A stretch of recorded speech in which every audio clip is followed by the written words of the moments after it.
Chapter 2736, Crazy Zero Wing? Cold Spring Forest, Stone Forest City, Freedom Hotel. What is Zero Wing thinking?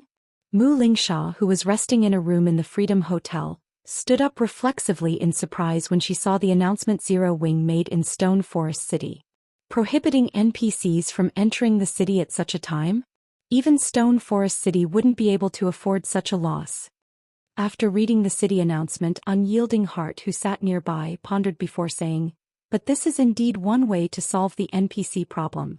But at the cost of more than half of the city's revenue?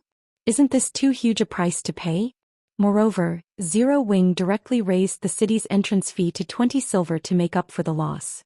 "I'm afraid ordinary players won't be able to accept such a fee. Even the present Stone Forest City would have a hard time justifying it, let alone Zero Wing's two other guild cities," Mu Lingxia said in confusion. "The Dark World side is keeping an eye on us. If we show any signs of weaknesses, the Dark World's powers will make a move. I don't know the exact reason for Zero Wing's decision, but this is undoubtedly good news for our guild," Unyielding Heart said, smiling. "Good news." A blank look appeared on Mu Lingxia's face. She couldn't understand how this situation was beneficial to Unyielding Soul in any way. The increase in Stone Forest City's entrance fee will undoubtedly drive away many players. Meanwhile, you know how excellent Stone Forest City's environment is.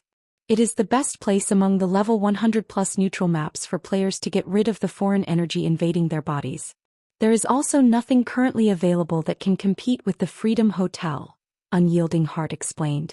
If players start leaving Stone Forest City, empty slots will appear in the Freedom Hotel. We can have our guild members fill these slots.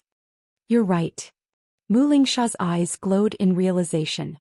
I'll notify the guild leader and have him make the necessary preparations. Even before the first major update, Stone Forest City was incredibly crowded already. Meanwhile, the sudden influx of NPCs had only made the city even more crowded. The city's population had grown so much that the city's management had no choice but to limit traffic into the city. If many NPCs and players left Stone Forest City, it would indeed be a perfect opportunity for Unyielding Soul to develop there. Stone Forest City was one of the few player-owned intermediate cities in God's domain. If Unyielding Soul leveraged this opportunity, its guild members' average level might surpass that of other guilds. Orc Empire, Silverwing City. This is crazy. Zero Wing must be crazy. It doesn't matter if those NPCs are driven away, but why did the rent become more expensive too? This must be Zero Wing's conspiracy. Zero Wing must be trying to drive merchant players like us out of Silverwing City. Zero Wing is awesome. I support Zero Wing. Good riddance to those NPCs. This is a city built by players. I can't even pick up a quest thanks to all those NPCs. The players residing in Silverwing City had mixed opinions regarding Zero Wing's new regulations. Some criticized Zero Wing for being money crazy, while others approved of the decision. Meanwhile, when the various major powers received word of Zero Wing's decision to prohibit NPCs from entering its cities, they were amused. How bold of Zero Wing. I want to see how it's going to continue operating its 3 guild cities. While everyone else is frantically recruiting members and thinking about how to keep themselves alive, Zero Wing is chasing people away. It seems Zero Wing has grown arrogant after helping Frostheaven become one of the 12 reserve guilds. Now that Silverwing City has taken the initiative to step back in the Orc Empire, it's a good opportunity for our guild to grow. Relay my orders immediately. We'll have our guild town's entrance fee. We'll also lower the membership requirements for our guild. When the various major powers saw Zero Wing driving players away from its cities, they promptly took advantage of this opportunity to increase their market share in the Orc Empire. In less than half an hour, the number of players entering Zero Wing's 3 guild cities decreased significantly. Many ordinary players operating in the Orc Empire opted to visit other guild towns instead. The income Zero Wing generated from NPCs also fell sharply. Guild leader, this really won't do. In less than half an hour, our 3 cities have lost more than 20% of their traffic. At this rate, we would be fortunate to retain even 10% of our usual traffic, Yulan said after urgently contacting Shifeng. She felt herself going crazy over this situation. All of this was money. As Gentle Snow and Aqua Rose currently weren't in a suitable state to manage Zero Wing, the guild's management was left to Yulan and Liang Jing. Previously, they still weren't aware of Zero Wing's exact situation. However, after shouldering the two vice guild leaders' responsibilities, they discovered that Zero Wing had always been walking a tightrope. Now the guild's financial situation was just barely balanced. However, if Zero Wing were to lose most of its 3 cities' income, the guild would most likely lose the ability to operate normally. After all, the training system in the real world required a lot of energy to operate. Moreover, the guild had increased its internal member count to 5,000. Thus, the amount of money the guild spent every day was staggering. To make matters worse, Zero Wing did not accept the investment of major corporations. If the guild lost its income of coins now, it wouldn't take more than a week for the guild to go bankrupt. I understand. Shifeng nodded and chuckled when he saw Yulan's anxious expression. But this is only spare change. Spare change. Yulan felt as if she was going to faint. They were losing hundreds of thousands of gold coins per day. Moreover, the various large guilds operating in the Orc Empire hadn't been slacking in developing their respective guild towns. Although none of them had created a basic city yet, they did have advanced towns. In addition, these guilds received a lot of funds from their investors. Hence, the facilities their towns had weren't that far from matching Silverwing cities. The main difference was that the security and convenience level in these towns were far from comparable to Silverwing cities. Shifting his camera angle, Shifeng smiled and asked, "Can you tell what this building in front of me is?" The next moment, what appeared on Yulan's screen was a massive 5-story tall building. High walls surrounded this building, thoroughly isolating it from the outside world. The density of the mana within the walls was also considerably higher than that of the outside world. Moreover, the building looked the same as the teleportation halls found in NPC cities. A teleportation hall? Yulan gasped. That's right. A teleportation hall. Shifeng nodded. Moreover, this teleportation hall is the same as the ones found in NPC cities. The only difference is that this thing can teleport people to only one designated NPC city. But even if it can teleport players to an NPC city, I'm afraid the teleportation fee isn't something ordinary players can afford, Yulan said after calming down. It was indeed a great convenience for a guild city to have a teleportation hall. That way, players seeking to travel to Silverwing City or NPC cities could do so within a short period. However, this convenience did not come for free. The cost of teleporting between countries was incredibly high, ranging from several dozen silver coins to several gold coins. This was the reason most players opted to travel by mount or by airship. If players were merely using Silverwing City as a teleportation hub, they wouldn't save themselves much trouble. As for teleporting from the Orc Empire to NPC cities, they could use return scrolls. What you say is correct, but this teleportation hall is linked to a somewhat special location, Shifeng said, smiling. He fully understood what was going through Yulan's mind. Isn't the destination an NPC city? Yulan asked, puzzled. Even if Silverwing City's teleportation hall were connected to an empire's capital, it wouldn't be of much help to the current Zero Wing. The target destination is indeed an NPC city, but this NPC city is somewhat different from others. Shifeng nodded. He then added slowly, "You won't understand even if I explain it to you. The teleportation hall is already constructed. Contact Unyielding Soul and Crimson Emperor and have them send representatives to Silverwing City. Tell them I have a business proposition for them." "Are we inviting them over now?" Yulan asked in confusion. Read latest chapters at Wuxia World. The various superpowers were currently shrinking their spheres of influence, and none of them were having a good time. Even if Shifeng invited Unyielding Soul and Crimson Emperor for a discussion, the two guilds would most likely be incapable of solving Zero Wing's predicament. Yes, right now. I'm afraid this is something Zero Wing will have difficulty monopolizing, so we'll need some helpers, Shifeng said, nodding. Guild leader, what are we going to do? Yulan couldn't help asking out of curiosity. The Zero Wing of today was no longer the same as before. It already possessed incredible strength.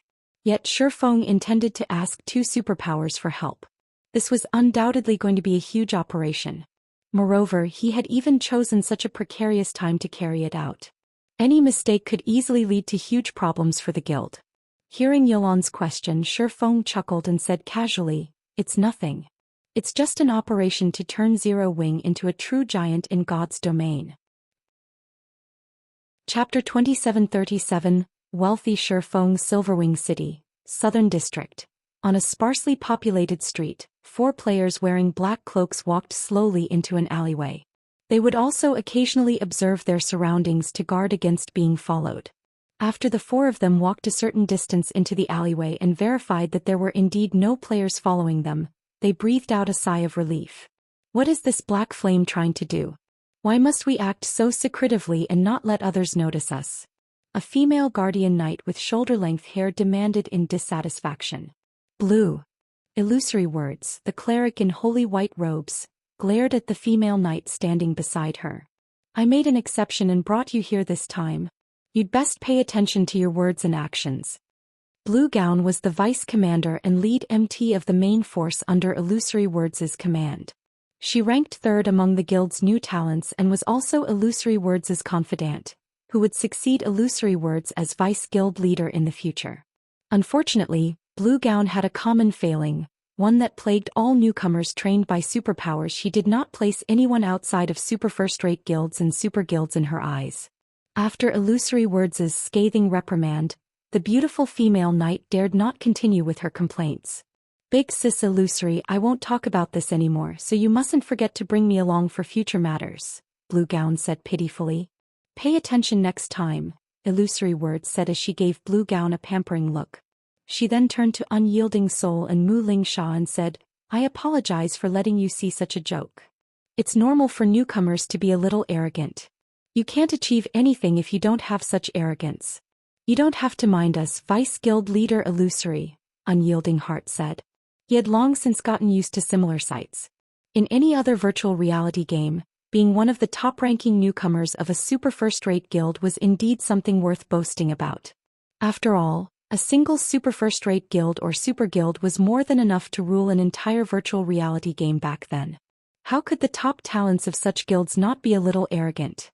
Hence, it was only natural that these newcomers looked down on up-and-coming guilds. However, the situation was different now. At this point, God's Domain was practically a unique existence already. A game that even international corporations poked their hands into. The influence the various powers in God's Domain held was thousands of times greater than what they held in other virtual reality games. One couldn't use common sense to judge the powers operating within the game at all. Meanwhile, when Blue Gown heard Unyielding Heart's words, although she didn't say anything in response, her eyes held a hint of dissatisfaction. However, I wonder why Guild Leader Black Flame called both our guilds over this time? He even instructed us to keep our visit a secret, Mu Lingsha said. The current Zero Wing was like the midday sun. Its current problems had a very easy solution. Let major corporations invest in the guild. So long as Zero Wing possessed sufficient capital and background, maintaining its current sphere of influence would be a piece of cake. However, Shifeng did not do so. Instead, he had asked their 2 guilds over to discuss business. Mu Lingsha couldn't help her puzzlement over Shifeng's solution to Zero Wing's current predicament. I can't even begin to guess Guild Leader Black Flame's thoughts, but based on his approach this time, I suspect this isn't going to be a simple matter, Illusory Words said, shaking her head. Shifeng had brought her too many surprises and miracles. Now she wouldn't find it surprising if he created another miracle. After all, Zero Wing had even managed to help Frost Heaven secure the 6th reserve seat. We don't need to guess anymore. Pointing at tall walls some distance ahead, Unyielding Heart said, that should be the place Guild Leader Black Flame told us about. Let's just head inside and listen to why he called us over. When Illusory Words and the others saw the walls Unyielding Heart indicated, they were a little surprised. They never thought that the depths of this small alley would conceal such a massive structure. Although the walls were only around a dozen meters in height, the area they occupied was significant. The enclosure they formed could easily fit a football stadium. Based on the enclosure's size, the building inside should be at the advanced construction standard at the very minimum, yet nobody had discovered its existence even now. When the group of 4 arrived before the steel gate in one of the tall walls, they were dumbfounded. For level 130 plus fine gold guards manned the gate. There was even a level 133, tier 3 dark gold ranked great mage protecting the gate in secret. The level of security was astonishing. At this stage of the game, if these 5 NPCs worked together, they could annihilate a 1,000-man team of Tier 3 players. Moreover, the various large guilds were treating fine gold and dark gold guards like precious treasures, showering them with all sorts of resources and ensuring their safety as much as possible. On the other hand, Zero Wing was actually using these precious guards as gatekeepers. This is private property. What business do you have here? A fine gold guard clad in gray leather armor asked in a hostile tone when he saw Unyielding Heart's group. We were invited by guild leader Black Flame. Unyielding Heart promptly took out the invitation he received from Zero Wing, which had Zero Wing's guild leader's seal to prove its authenticity. The magical mark is correct. The Tier 3 assassin clad in leather armor nodded. He then said, "Please follow me." Okay. Unyielding Heart's group then followed the Tier 3 assassin through the gate. Upon walking through the entrance, Unyielding Heart and the others gasped automatically. A teleportation hall? How is this possible? Aren't teleportation halls restricted to the national level? Blue Gown couldn't believe her eyes when she saw the 5-story tall teleportation hall before her. She never thought Zero Wing could actually construct this sort of transportation tool in Silverwing City. BR8/beat B greater than N/B, or even now, teleportation arrays were incredibly rare items among the superpowers. What more, a complete teleportation hall? Teleportation halls might be common in NPC cities, but for guild cities, they were priceless treasures that could skyrocket a guild city into prominence. The World of God's domain was massive. It took a long time for players to travel to level 100+ maps even on flying mounts, and much longer for players without flying mounts. Many powers and adventurer teams would be willing to break the bank if it meant they could teleport directly to somewhere close to level 100+ neutral maps. After all, time represented both money and opportunities for these people. Unlike ordinary players, they couldn't afford to progress at a leisurely pace. So, this is why we were required to come here quietly? How astonishing. Unyielding Heart smiled bitterly as he looked at the teleportation hall. This should be one of the privileges given to guilds officially recognized by the War God's Temple, Illusory Words said, a hint of envy in her eyes. With such a privilege, developing a guild city would be a piece of cake. Moreover, Silverwing City possessed an excellent environment and strategic location. That's right. This is indeed one of the privileges of an official guild. A voice suddenly entered the ears of Illusory Words and the others, answering the question in their hearts. Guild leader Black Flame, is this teleportation hall the important matter you wish to discuss? Unyielding Heart asked in slight confusion as he pointed at the teleportation hall. A teleportation hall was a godly development tool. So long as Zero Wing publicized the existence of its teleportation hall, combined with Silverwing City's defenses, Silverwing City would have no problem developing rapidly. Unyielding Soul and Crimson Emperor's participation wouldn't make a difference in the endeavor. In fact, their 2 guilds would want to ask Zero Wing for help instead. Yes, but that's not all of it. Shifeng nodded. He then smiled and said, "There's no point in telling you about it now. Follow me." After saying so, Shifeng promptly made his way inside the teleportation hall. After Unyielding Heart, Mu Lingsha, Illusory Words and Blue Gown exchanged looks, they followed him. The next moment after the 4 stepped onto the teleportation array inside the teleportation hall, they found themselves inside the Twin Towers Kingdom's Sky Spring City. At this time, however, Sky Spring City didn't have many players. Over 99% of the city's population consisted of NPCs. When these NPCs saw Unyielding Heart's group, they even began eyeing the group curiously as if they had just encountered some rare creatures. "Let's go. There are too many people here." After glancing at the NPCs observing them, Shifeng took out a Tier 3 group teleportation scroll from his bag and activated it. Before Unyielding Heart and the others could react, they were already over 10,000 yards outside of Sky Spring City. Afterward, Shifeng summoned the Thunder Eagle and ferried the group through the air for over half an hour. At the end of their journey, the group arrived at an ancient tower that pierced the clouds. The tower was easily over 1,000 meters tall. The Secret Covenant Tower? Illusory Words instantly recognized the ancient tower. Curious, she asked, "Why are we here?" She knew a little about the Twin Towers Kingdom's Secret Covenant Tower. The Secret Covenant Tower was an excellent leveling ground for players who had yet to reach level 100.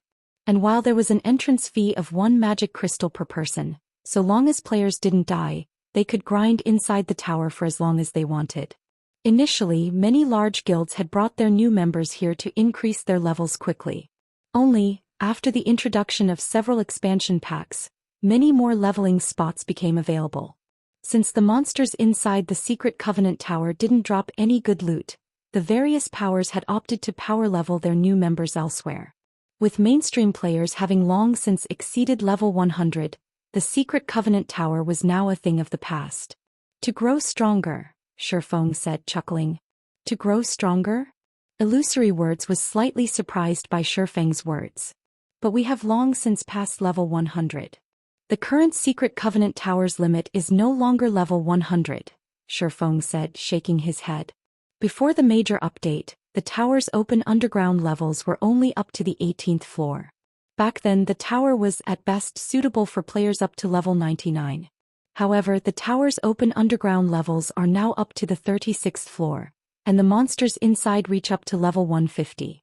Vice Guild Leader Illusory, I'm sure you understand what this means, right? When Shifeng finished speaking, the eyes of Illusory Words and Unyielding Heart lit up with excitement. Nowadays, due to the large number of NPCs competing for quests and monsters, leveling up had become incredibly troublesome. Yet, levels were what players currently lacked the most. If at the cost of 1 magic crystal per person, players could freely grind the crazed monsters inside the Secret Covenant Tower, their leveling speed would be much faster than what they could achieve in the outside world.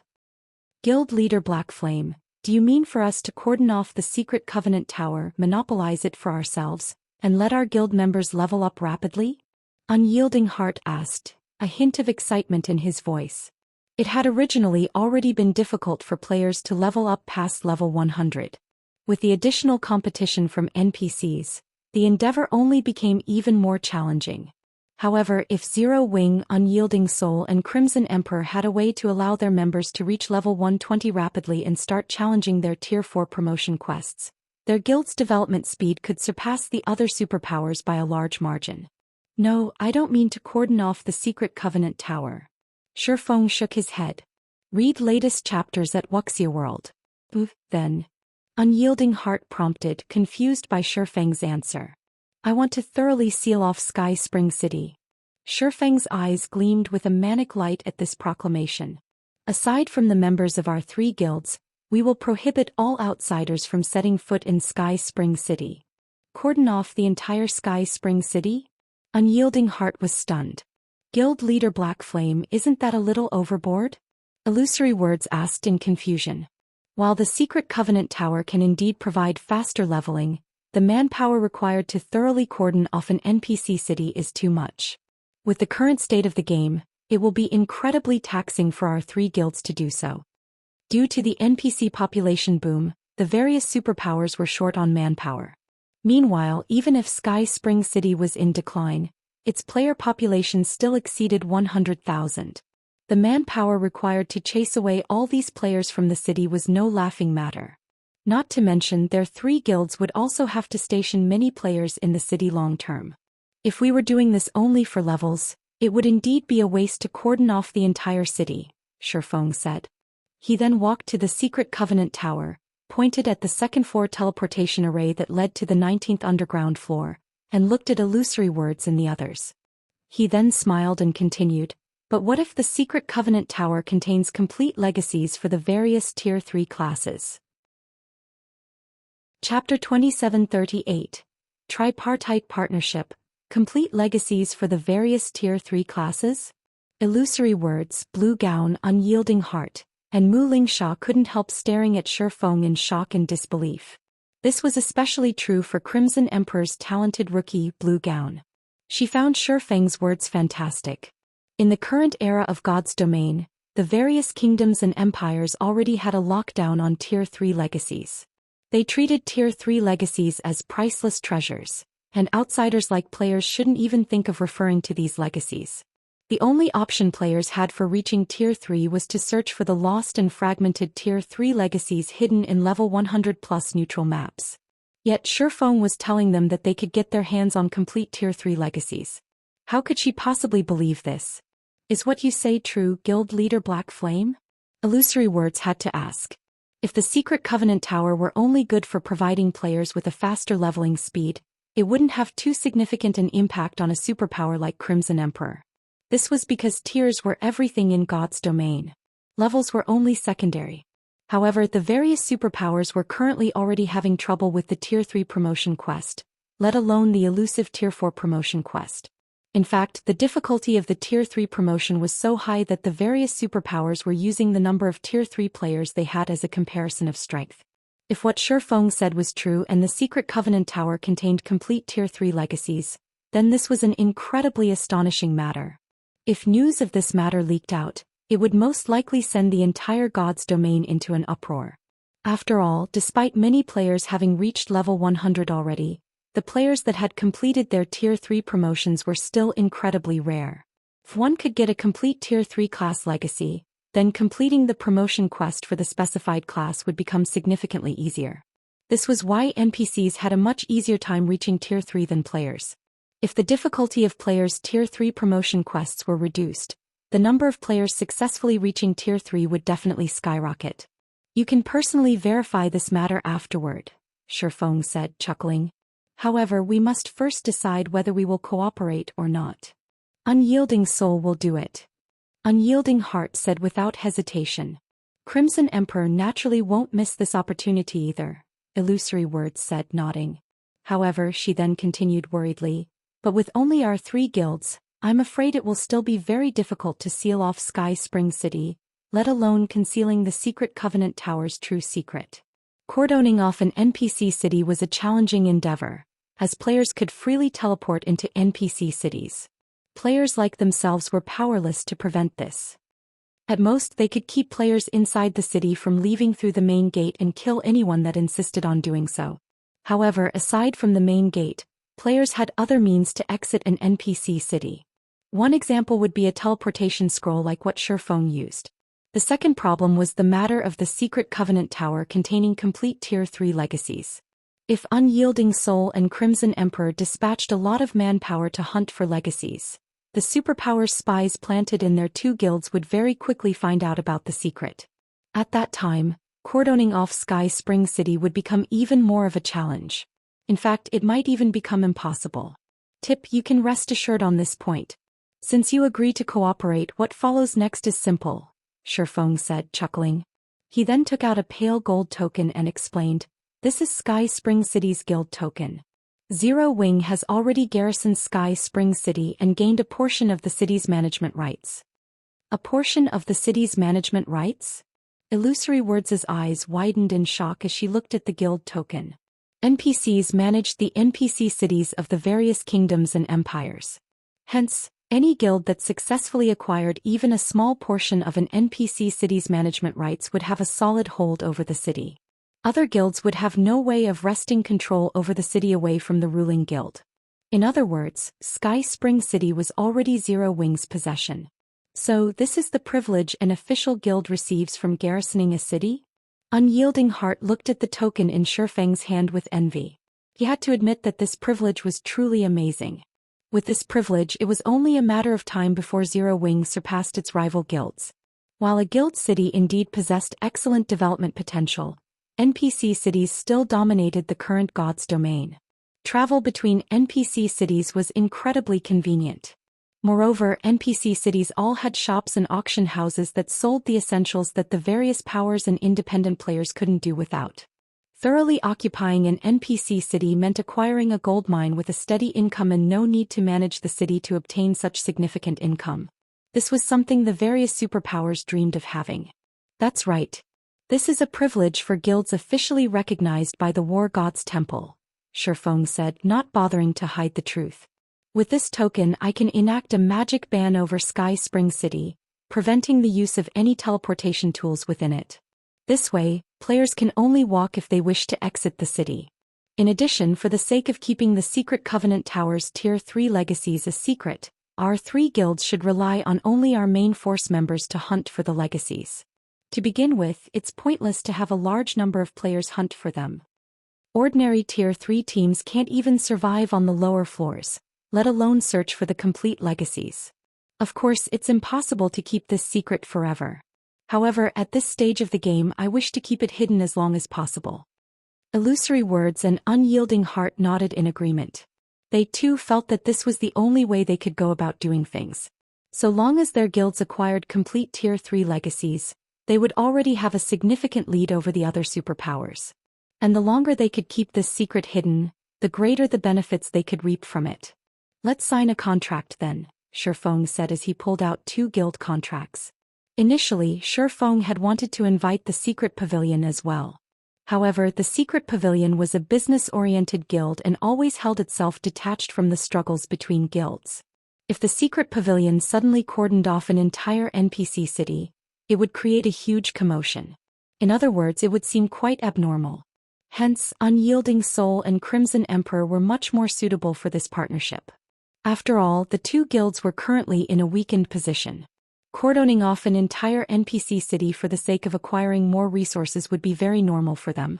Even if the other superpowers found out that the 2 guilds' objective was the secret Covenant Tower, the superpowers would, at most, think that the tower provided players with faster leveling. As for permanently cordoning off Sky Spring City, Shifeng had never intended to do that. Zero Wing was in dire need of funds. Cordoning off Sky Spring City to allow the guild to gain some advantages might be fine in the short term, but sealing off the city forever would be unprofitable. Fortunately, although it would be impossible to earn money off other players and powers while Sky Spring City was cordoned off, the income from Unyielding Soul and Crimson Emperor would still be considerable. After all, both Unyielding Soul and Crimson Emperor had guild residences in Silverwing City. Compared to teleporting to Sky Spring City from the NPC cities of other kingdoms and empires, which would cost a minimum of 4 gold, it only cost a little over 1 gold per person to teleport from Silverwing City. Meanwhile, Zero Wing would get half of the profits generated by Silverwing City's teleportation hall. At that time, Zero Wing would earn a bunch in teleportation fees and entrance fees from Unyielding Soul and Crimson Emperor. After all, the 2 guilds would be sending a lot of players to the secret Covenant Tower to level up. This income would easily offset the loss Zero Wing suffered from barring NPCs from its guild cities. Nevertheless, raking in money from the 2 guilds wasn't a long-term plan, as both guilds had limited players and coins. Afterward, Illusory Words and Unyielding Heart signed a guild contract with Shifeng on behalf of their respective guilds. The terms of the contract were simple. Unyielding Soul and Crimson Emperor would help with cordoning off Sky Spring City from the outside.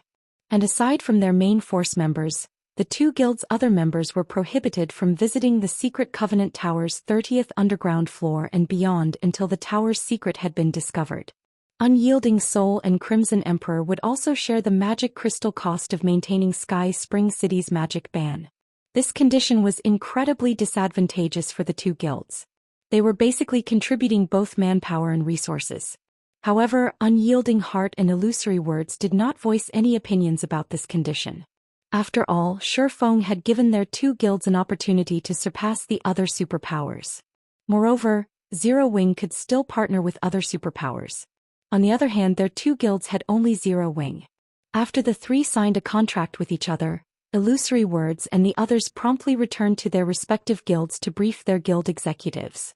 At the same time, they also began making the necessary preparations to cordon off Sky Spring City and send personnel into the secret Covenant Tower. This matter was of utmost importance to their 2 guilds, so they had no choice but to be incredibly careful in their actions.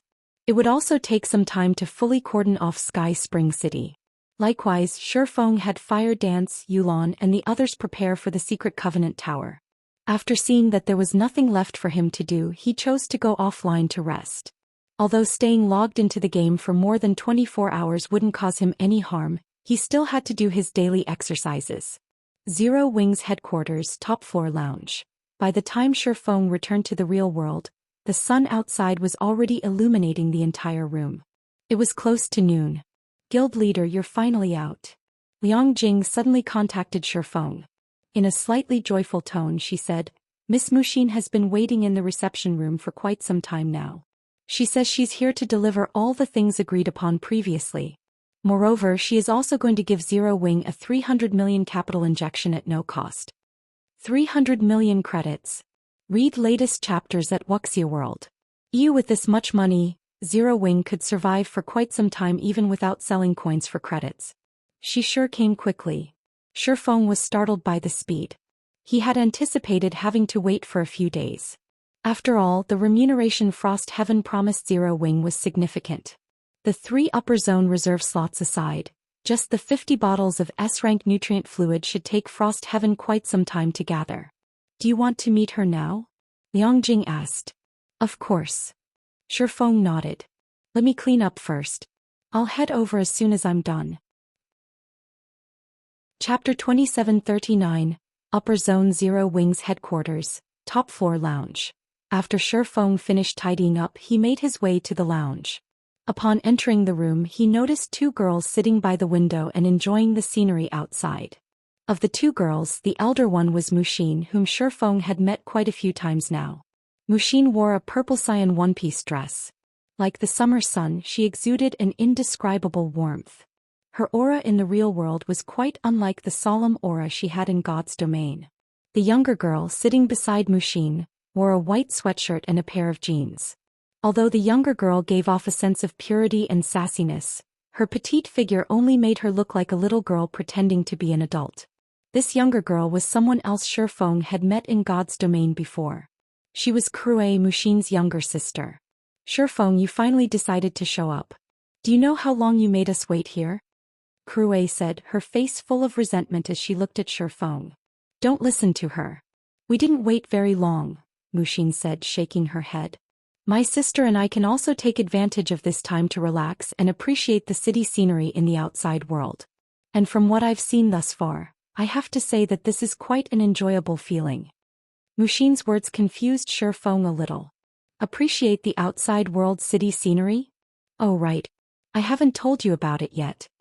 Noticing the confusion on Shifeng's face, Muxin smiled faintly and said, My sister and I have always lived in the upper zone, and we very rarely come out from there. I see. Shifeng nodded. However, Muxin's answer only served to confuse him further. Miss Muxin, is there no urban landscape inside the upper zone? All upper zones were established in first-tier megacities. Logically, urban landscapes should be very common in such cities. In fact, the scenery these megacities offered should be much more spectacular than what was visible from Zero Wing's headquarters. You'll understand once you visit the upper zone, Muxin said, a friendly smile appearing on her face. The upper zone is different from other places. Although Uncle Hong has given you the reserve slots, you still need to register with the upper zone first before you can enter. However, you're probably unfamiliar with the upper zone, so Uncle Hong sent me to escort you so that you can avoid any unnecessary troubles. That's right. If you don't have the guidance of veterans like us, you'll face a lot of trouble once you enter the upper zone, Krue said delightedly. You might even get kicked out of the upper zone because of a single mistake. Muxin did not refute Krue's words. Looking at Muxin, Shifeng said, I'll have to trouble you then. It's no trouble. Muxin shook her head. She then continued softly, It is only thanks to you that Frost Heaven has managed to become a reserve guild.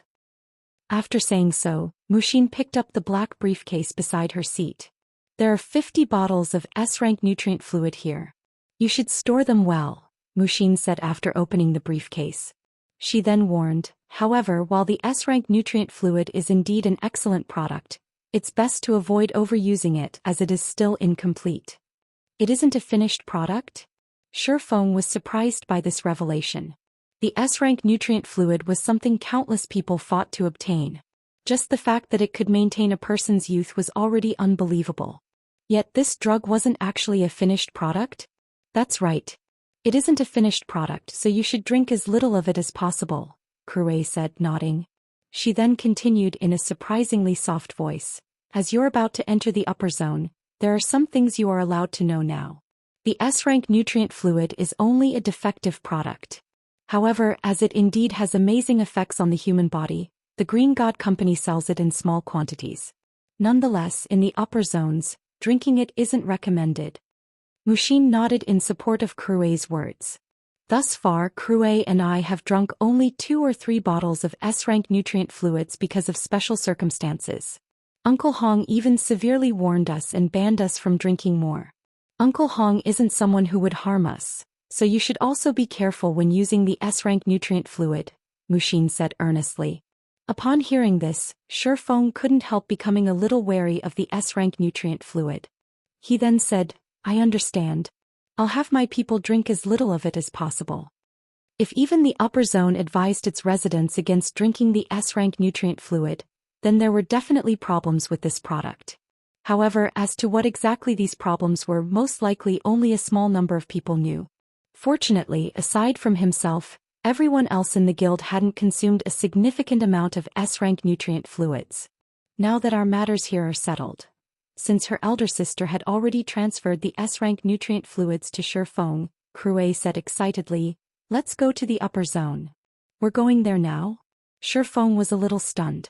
The upper zones were established only in certain first-tier cities, which were several hours of flight away. At this time half the day had gone by already. Of course. We have a supersonic jet ready, Crue said nonchalantly. If we miss today's opportunity, it'll be very troublesome to schedule another appointment. Crue is right. Although Uncle Hong has given you the status required to enter the upper zone, entering it isn't easy. Since our matters here have been concluded, we should head over immediately, Muxin said in agreement. Hey. I'll make some arrangements here and go with you afterward, Shifeng said without much hesitation. After all, he too wanted to visit the upper zone. Not to mention, Gentle Snow and Aqua Rose's situation wasn't exactly optimistic. If left alone for too long, they might even fall into a coma. Moreover, during his previous life, the upper zone was a place that even the executives of the various super first-rate guilds and first-rate guilds yearned to live in. As for the guild leader of a second-rate guild like himself, visiting the upper zone was something he never even dared to dream about. Muxin being willing to escort him to an upper zone was naturally to his advantage. After Shifeng passed on his guild affairs to Liangjing, he went to the airport with Muxin and Crue. During their journey, Shifeng had to admit that the Boulder Corporation was indeed wealthy and influential. With the corporation's private supersonic jet, a trip that should have originally taken several hours on an ordinary airplane was completed in just 1 hour. At the end of the flight, the trio found themselves in Yuantian City, one of only 3 first-tier megacities within the country to house an upper zone. While crossing the city districts on a high-class maglev train, Shifeng couldn't help lamenting ruefully. As a megacity with a population of more than 100 million, Yuantian City far outstripped other cities in terms of prosperity. It was also one of the cities Shifeng had always wished to develop Zero Wing in, as it had many important resources rarely found in the outside world. In fact, almost all super first-rate guilds and super guilds operating in the virtual gaming industry had their headquarters in cities hosting an upper zone. This was because the upper zones would occasionally release some of its resources to the outside world. The various corporations based in the megacities hosting the upper zones would quickly divide these resources among themselves, and very rarely would any of these resources leave the city limits. It wasn't an exaggeration to say that only corporations that had set roots in an upper zone city could be considered a truly top-tier corporation. The road before Zero Wing was still very long. Meanwhile, after traveling inside the city for close to an hour and passing through many tunnels, Muxin parked the car in a vast area surrounded by steel walls. She then pointed at a huge door nearby and said, "We're here." After saying so, Muxin got out of the car and led Shifeng to the huge door. "B. The upper zone is beyond this thing?" Shifeng was amazed as he took in the 50-meter tall stone door and the energy walls that enveloped the space above the enclosure. In his previous life he had only ever heard about the upper zone, and the information hadn't been much. Now that he was looking at one himself, he could only describe the upper zone as a titanic building made entirely of steel. "Let's go in," Crue said to Shifeng. As she pointed at the passageway underneath the huge door and a line of several dozen people entering it, she beamed at him and continued, "However, you have to be careful once you enter. Read latest chapters at Wuxia World." Is there something special about it?" Shifeng asked, confused. "You'll understand once you go in," Crue said, her smile growing even brighter when she saw the confusion on Shifeng's face. "However, you'd best be mentally prepared. Once you go inside, you won't have a chance to return to your own world." Afterward, Crue stopped speaking and walked toward the passageway. Muxin had remained silent all the while. However, after a moment, Muxin took a deep breath and looked at Shifeng. She then said earnestly, although Crue is right, there are unimaginable opportunities available in the upper zone. If you can prosper inside, even the various international corporations will have to treat you with respect. Anyway, time is almost up. Let's enter as well. Chapter 2740 Mental Path. Shifeng also deeply agreed with Muxin's reminder. In fact, he had a much better understanding than Muxin and Crue did of how special and different the upper zone was, compared to the outside world. In his previous life, aside from the various powers of God's domain, any expert that successfully reached Tier 5 would, for some reason, yearn to enter the upper zone.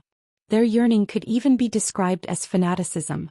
That kind of fanaticism wasn't something Muxin and Crue could understand. Back then, those people were truly willing to risk their lives to enter the upper zone. Extending one's lifespan by living in the upper zone was indeed a very tempting matter. In fact, it was something even the various major corporations would fight desperately to obtain. However, back then Shifeng could tell that those Tier 5 experts weren't risking their lives just to extend their lifespans. Instead, it was as if something in the upper zone was attracting experts of such caliber. Thus, many Tier 5 experts and even Tier 6 God-ranked experts in God's domain had abruptly gone missing, their fate unknown. One of the most well-known people among those who disappeared was Violet Cloud. As a Tier 6 cleric god, Violet Cloud had been in existence even the various super guilds had a headache dealing with. In the past, in order to enter the upper zone, Violet Cloud had agreed to the harsh conditions of a super guild. After completing these conditions, she had entered the upper zone. However, she had also disappeared from God's domain from then on. Hence, whether it was Crue's warning or Muxin's reminder, Shifeng still wished to take a look at what exactly the upper zone was. When Shifeng arrived before the entrance of the dark passageway, there were already several dozen people lined up there. These people were equally split between genders, and none of them looked to be over 20 years old, with the youngest one looking to be only 16 years old. Meanwhile, despite the arrival of beauties like Muxin and Crue, these people practically ignored the two. Instead, they all focused on Shifeng, who was wearing casual sportswear. Another newcomer arrived. Judging by his appearance, he didn't come prepared at all. He's definitely another one of those despicable bastards that got in through connections. Don't let him hear you. We can't afford to offend such people. When Shifeng overheard the conversation of the teenage boys and girls with his sharp senses, he was rather baffled. Meanwhile, Crue, who stood beside Shifeng, nearly laughed at his situation but managed to restrain herself in the end. However, her lips still formed a shallow arc. You don't need to mind them, Muxin said to Shifeng as she glanced at the teenagers. They're here to participate in the assessment for entering the upper zone. Assessment for entering the upper zone? Shifeng was slightly surprised. This was his first time to hear of this. As far as he knew, the only reliable way for an outsider without connections to enter the upper zone was through recruitment by the Green God Company as a talent. Unlike what you would expect, the upper zone isn't limited to just people with authority, Muxin explained. The upper zone is also where the Green God Company nurtures its internal talents. These youngsters are all talents who have passed the Green God Company's preliminary tests. So long as they pass this assessment, they will also gain entry into the upper zone. However, this assessment is only available to talents under the age of 20. Talents past this age can only work outside. As for the assessment's content, it is simply to get through this passageway and enter the upper zone. Pass through this passageway? Shifeng asked in confusion as he pointed at the dark tunnel ahead. That's right. This passage is nicknamed the mental path, and it tests and tempers a person's mental strength. The mental path is normally closed, so it doesn't have any significant effect on people. However, when the mental path is activated, only 3 to 5 people get through it every year. Very few among those who participate in the Green God Company's test actually pass it, Muxin said, nodding. However, so long as one passes the test, not only will they receive priority training from the Green God Company, but they will also receive a significant reward. Crue nodded in agreement with Muxin's words. She then said pridefully to Shifeng, I passed this mental path last year. Big Sis is even more of a genius and she passed it at the age of 15. She caused quite a sensation in Yuantian City's upper zone back then. While Muxin was giving Shifeng an explanation, a young man walked out of the passageway. This man wore a tight-fitting t-shirt that thoroughly revealed his skeletal structure and muscles. His physique was elegant and full of power like a cheetah's. However, despite his apparent youth, his aura suggested that he had experienced the vicissitudes of life. It was evident he wasn't as young as he looked. Upon noticing this man's arrival, the teenagers Muxin and Crue promptly tensed up. Huh? Another newcomer? The young man was slightly surprised when his gaze fell on Shifeng.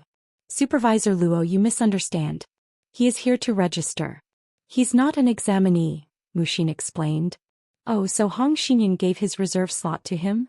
Suddenly, a trace of disgust flashed in the young man's eyes as he took a second glance at Shifeng. What a lucky kid.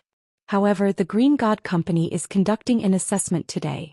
If you want to enter, you'll have to go with these youngsters. I don't have the time to shut down the passageway again. Muxin frowned when she heard the young man's words. It was no secret that Luo Hanbing and Hong Xinyuan were rivals in the upper zone. However, she never thought that Luo Hanbing would use this opportunity to publicly retaliate against Hong Xinyuan. One needed to make an appointment to register with the upper zone. Normally, waiting several months for an appointment wouldn't be strange. This time, it was only thanks to Hong Xinyuan's connections that Shifeng could get registered so soon. However, if he didn't register today, he would have to wait for several months for another opportunity to do so. Meanwhile, those unregistered with the upper zone wouldn't be able to live there. Supervisor Luo, he is someone with a reserve slot. He has the right to freely enter the upper zone. Muxin said in a low tone to express her dissatisfaction. I never said I was stopping him from entering, Luo Hanbing sneered. He can enter whenever he wants. If he can't enter now, he can just enter tomorrow.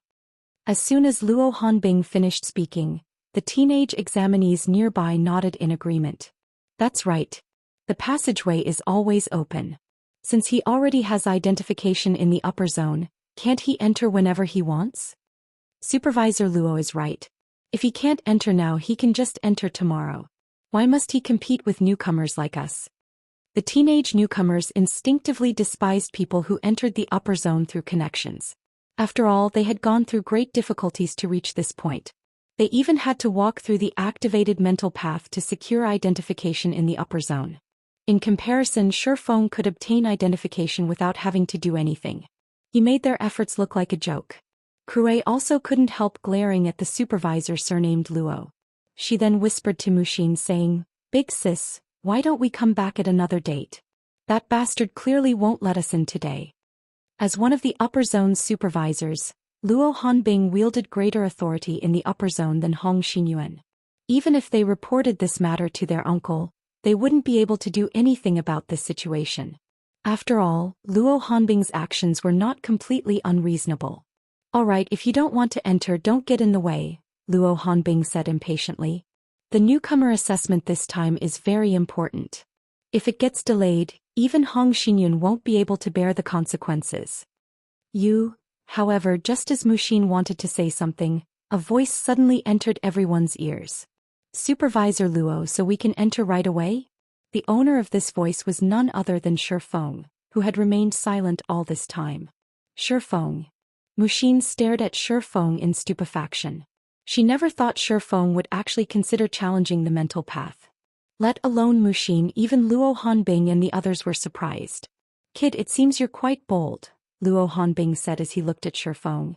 Chuckling, he continued, Go on in then. However, let me give you a warning. You're not an examinee, so even if you lose consciousness inside, nobody will come to rescue you. If you stay inside for too long, it wouldn't be strange if you end up hospitalized for a few months. Don't mess around, Shifeng. The mental path has a limit. It's several times more difficult for those over the age of 20. This is why the Green God Company has set the assessment's age limit at below 20 years old, Muxin said hurriedly. Not many people knew this, but the Green God Company had previously allowed people over 20 years old but under 25 years old to participate in the assessment as well. However, not a single person from this age group had managed to pass the assessment.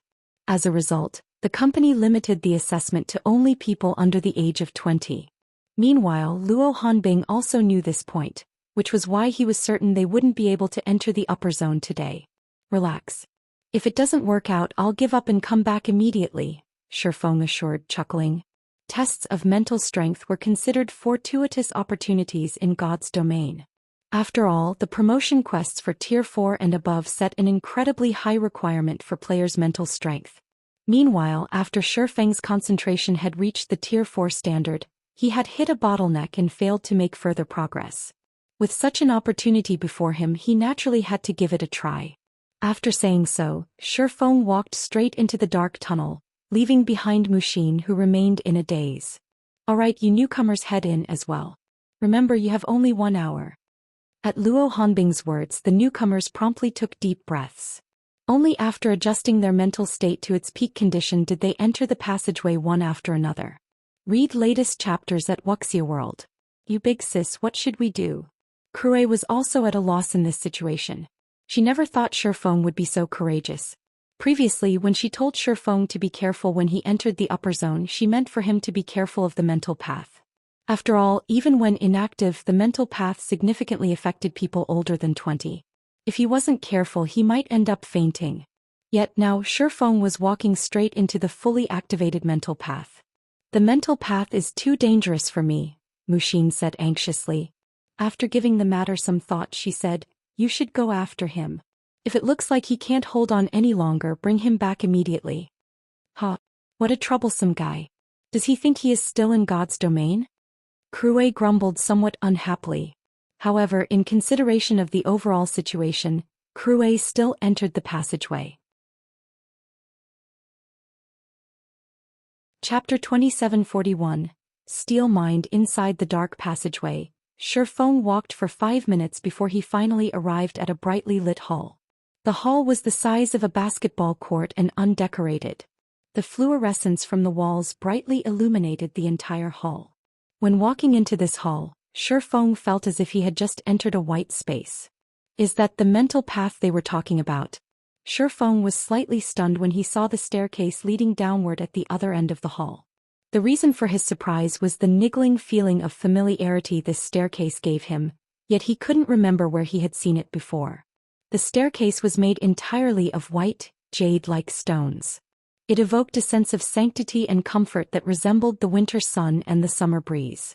Moreover, this sensation grew increasingly stronger the closer he got to the staircase. He even had the urge to dash toward it.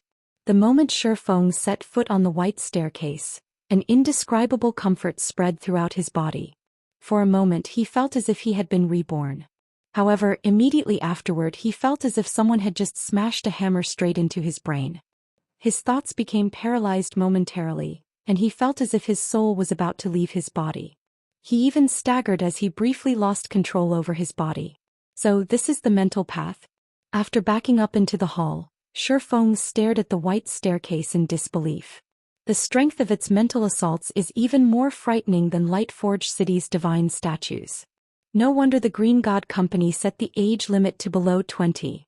If the divine will of Lightforge City's divine statues were equated to a storm that attacked one's whole body, then the white staircase's mental assault was a hammer that struck accurately and ruthlessly at the deepest part of one's brain. The penetrative power of the white staircase's mental assault was far above that of the divine will. During the time Shifeng was marveling at the staircase's mental assault, the Green God Company's newcomers had entered the hall one after another. That person is still here as expected. Of course. Does he think the mental path is so easy to traverse? If it were that easy, there wouldn't only be 3 to 5 people gaining identification in the upper zone every year, but thousands instead. I wonder how far I can get this time. When the newcomers saw Shifeng standing idly before the mental path, they didn't find his reaction surprising at all. When they first set foot on the white staircase, they too had been shocked by its power. Moreover, the staircase's mental assault truly hurt. It hurt so badly that they couldn't even scream. If possible, they wouldn't want to experience such a feeling a second time. However, someone among the new arrivals this time might actually make it through, a 19-year-old girl in white clothes said. Looking at the white staircase, she sighed ruefully and continued, "In comparison, this is my last chance. If I don't get through this time, I can only mingle in the city." "You're talking about that special enrollment, right?" a long-haired girl of similar age said as she looked at a 17-year-old boy with short hair nearby. "How frustrating. The company recruited him just a few months ago, Yet he can already participate in the assessment. The company's executives have a high opinion of him. It really makes you wonder if his head is made of stone. He actually shows no reaction to the mental assaults. Who else? The white-shirt girl retorted. When she looked at the skinny, short-haired boy, indescribable envy filled her eyes. If I had half his talent, I might be able to pass the assessment this time. People like him are bound to become internal members of the company. His looks are fine too. Licking her lips, the long-haired girl said, I heard he still doesn't have a girlfriend. If we seize this opportunity, we might have a chance to enter the upper zone as well. As the two girls whispered to each other, the boy in question stepped onto the white staircase. The next moment, the boy descended the staircase one step after another at a uniform speed. From beginning to end, he showed no response to the staircase's mental assaults. It was as if the mental assaults didn't even exist. The boy's calm performance immediately took the breaths of the newcomers inside the hall. No way. He really isn't reacting at all. Is his brain made of metal? When the lanky youth remained unfazed even after descending over 100 meters, both the newcomers in the hall and Shifeng couldn't help their surprise. With such a performance, his concentration standard should be at Tier 4 already. Shifeng already had a clear grasp of the white staircase's mental assaults. If the mental assault he suffered were several times weaker, it would roughly match the divine statue's mental assault. However, the short-haired boy actually remained unfazed by such a mental assault. This showed that the mental assault's intensity was well within the limit of the boy's mental fortitude. Even Violet Cloud did not possess such frightening mental fortitude. Shocked, right? Crue, who had just arrived in the hall, giggled as she looked at the short-haired youths departing back. I already told you to be careful. This mental path isn't as simple as you think it is. As for that boy you saw, he's Yan Wuming, a peerless talent the Green God Company went to great lengths to discover. The company considers him the best talent of the past few decades. Even my elder sister is far behind him. Yan Wuming. Shifeng suddenly recalled something. He is that Yan Wuming? That's right. He's Yan Wuming. What's the matter? Crue was confused as she looked at Shifeng's surprised expression. I see. So that's why his concentration standard is so high. Shifeng chuckled. Everyone in God's domain had known Yan Wuming's nickname in the past. Invincible Swallow. He was a master among magical classes, and he could cast spells as easily as speaking. He was an overlord of magic, and he had fought countless PvP battles without suffering defeat during his career in God's domain. Even the old monsters of the various super guilds couldn't last more than 3 exchanges against him. When Invincible Swallow was at his peak, only Tier 6 God-ranked experts who were 1 tier above him stood a chance against him. Only the number of Tier 6 God-ranked experts in the game at that time could still be counted on the fingers of one hand. Moreover, all of them were incredibly elusive, and finding even one was a challenging task, let alone dueling one. Meanwhile, after Invincible Swallow reached Tier 6, he suddenly disappeared without a trace. Nobody knew the reason for his disappearance either. Invincible Swallow's disappearance had caused a great commotion back then. Rumor had it that even the Green God Company had frantically searched for him. However, he remained missing. This is interesting. Shifeng never thought that he would actually meet the legendary Invincible Swallow here today. You're not thinking of challenging the mental path, are you? Crue was stunned when she saw Shifeng's mood suddenly brightening. She had a strong suspicion that the mental path had driven Shifeng crazy. Challenge. Shifeng shook his head. I don't plan on challenging it. I just plan to take a look inside the upper zone. Is there a difference? Crue was a little puzzled. If Shifeng didn't cross the mental path today, he shouldn't even think of entering the upper zone. Of course there is. Taking a deep breath, Shifeng said, it means I don't intend to bear the mental assaults anymore. Crue grew even more confused. Were mental assaults something one could avoid confronting just because one wished it? However, Shifeng did not make any additional explanations. He immediately stepped onto the white staircase. Previously, he had used a trick to absorb the divine will of the divine statues to improve his concentration. This time he also planned to use a similar trick. Only, the white staircase's mental assault had also given him some new ideas. And that was how to enhance his mental control. Since the white staircase's mental assaults possessed great penetrative power, He would gather all his focus into a single point instead of elevating his control over his whole body. He would turn his mind into steel and defend only the deepest part of his brain. The next moment Shifeng took his first step on the white staircase and paused. However, unlike before, his expression did not change at all. There was no dissonance in his body either. He simply stood there quietly. Success. Shifeng's eyes widened in delight. However, this state also deprives me of all control over my body. It seems that I still have to retain a small part of my focus to control my body and concentrate the rest on shielding my mind from these mental assaults. Afterward, Shifeng took another step forward. Clang. A faint jangle echoed in Shifeng's mind. However, not only did the hammer-like mental assault fail to shake the depths of his mind, but his body didn't even twitch in the slightest. It works, but adapting to this state isn't going to be easy. Shifeng couldn't help smiling bitterly at the heaviness of his body. This was his first time using only a small amount of mental power to control his body. Right now, he felt as if he was hovering between consciousness and unconsciousness. His body also felt incredibly ponderous. However, after taking several steps, Shifeng began to have a better grasp of this state. Read latest chapters at Wuxia World. Meanwhile, from an outsider's perspective, Shifeng looked as if he was descending an ordinary staircase. He showed no reaction whatsoever to the white staircase's mental assaults. Moreover, his speed of descent was even increasing as time passed. In less than a minute, Shifeng overtook Yan Wuming. The distance between the two even kept growing afterward. How is this possible? Crue's eyes nearly fell out of their sockets when she saw Shifeng practically flying down the staircase. Is he immune to the mental assaults similar to how Yan Wuming is? As for the other newcomers in the hall, they were even more dumbfounded by this situation. None of them dared believe their eyes. In the end, Shifeng spent less than 15 minutes traversing the mental path. When he reached the goal, melodious bells rang and echoed throughout the upper zone. Chapter 2742, Grade 1 Authority Upper Zone. Outside the mental path. Upon hearing the peal of melodious bells, both Luo Hanbing and Muxin revealed surprised looks on their faces. It's been less than 20 minutes since they went inside, yet someone's already passed the assessment? Muxin's surprise at the sound of the bell was inevitable.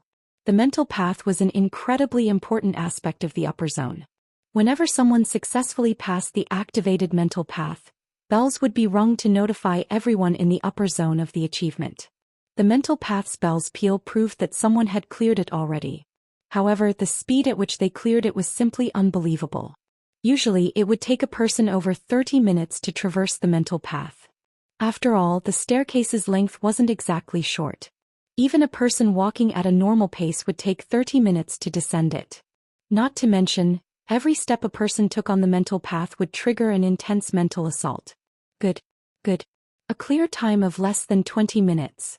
It seems the higher-ups were right about that kid. He really is a monster. Luo Hanbing grinned in satisfaction. The price I paid to become the guide for this assessment was truly worth it. As the invigilator for the assessment, the more excellent the newcomers that appeared under his watch, the higher his evaluation with the higher-ups.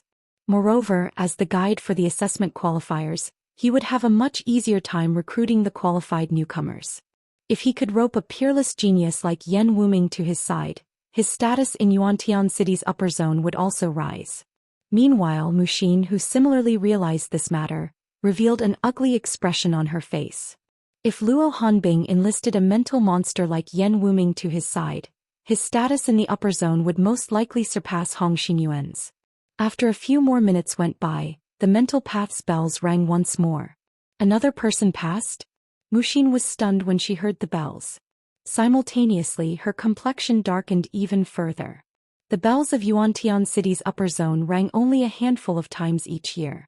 Yet the bells had rung twice today. This was a situation that didn't occur even once in a decade. Yet Luo Hanbing had actually chanced upon this day. Haha. Amazing. The newcomers this time are truly amazing. Luo Hanbing burst into laughter. He then glanced at Muxin and said, Muxin, you're one of the famous geniuses in Yuantian City's upper zone. You won't have a future if you keep following old Hong. How about you join me? You might even raise your mental strength by a rank in the next 1 or 2 years if you join me. At that time, your authority in the upper zone will also be elevated to grade 1. Thank you for your offer, Supervisor Luo, but I'm doing very well following Uncle Hong. I believe it won't be long before I raise my authority to grade 1. Muxin rejected Luo Hanbing's offer without hesitation. Luo Hanbing was not at all surprised by Muxin's refusal. He said nonchalantly, "Once behind, always behind. I hope you don't regret your decision today." What the upper zone prioritized the most was a person's mental strength. In fact, mental strength determined a person's status in the upper zone. The stronger one's mental strength, the greater the authority one would enjoy in the upper zone, hence the more the resources one could obtain. However, developing one's mental state was incredibly difficult. Moreover, the older one became, the slower one's growth would be. Take Muxin for example. She had cleared the mental path at the age of 15. Back then she was judged to possess advanced mental strength. However, as she wasn't an internal member of the Green God Company, she was only granted grade 2 authority, which was one level lower than that of internal members with the same mental strength standard. Back then, the other individuals unaffiliated with the Green God Company who had passed the mental path had been granted only grade 3 authority. Unfortunately, even after so many years, Muxin's mental strength had not improved by much. As a result, she remained at grade 2 authority even today. However, if Muxin could improve herself and reach grade 1 authority, her status in the upper zone would undergo a qualitative transformation. Fewer than 200 people held grade 1 authority in Yuantian City's upper zone. Even Luo Hanbing, a supervisor in the upper zone, only held advanced rank authority, one rank higher than grade 1 authority. After that exchange, Luo Hanbing stopped speaking to Muxin. In Luo Hanbing's opinion, Muxin was basically deadwood. With Hong Xinyuan's meager resources, let alone raising Muxin's mental strength standard, even helping Crue, Muxin's little sister, to the grade 2 standard would be challenging. Following which, time passed quickly. Why haven't they returned yet? Did something happen to Crue? Muxin looked at the time nervously. While Crue wasn't immune to the mental path's effects, with her past experiences, she shouldn't have any problem dealing with the mental assaults anymore. The pain inflicted by the mental assaults should be well within her range of tolerance. It's been almost an hour now, yet they still haven't come out. They must have met with an accident, Luo Hanbing said as he glanced at his watch. Sneering, he continued, "I warned him that he'd get hospitalized if he wasn't careful. Youngsters nowadays really don't know how to listen to advice. It's a pity, but they'll have to stay in there for a few hours." Did something really happen?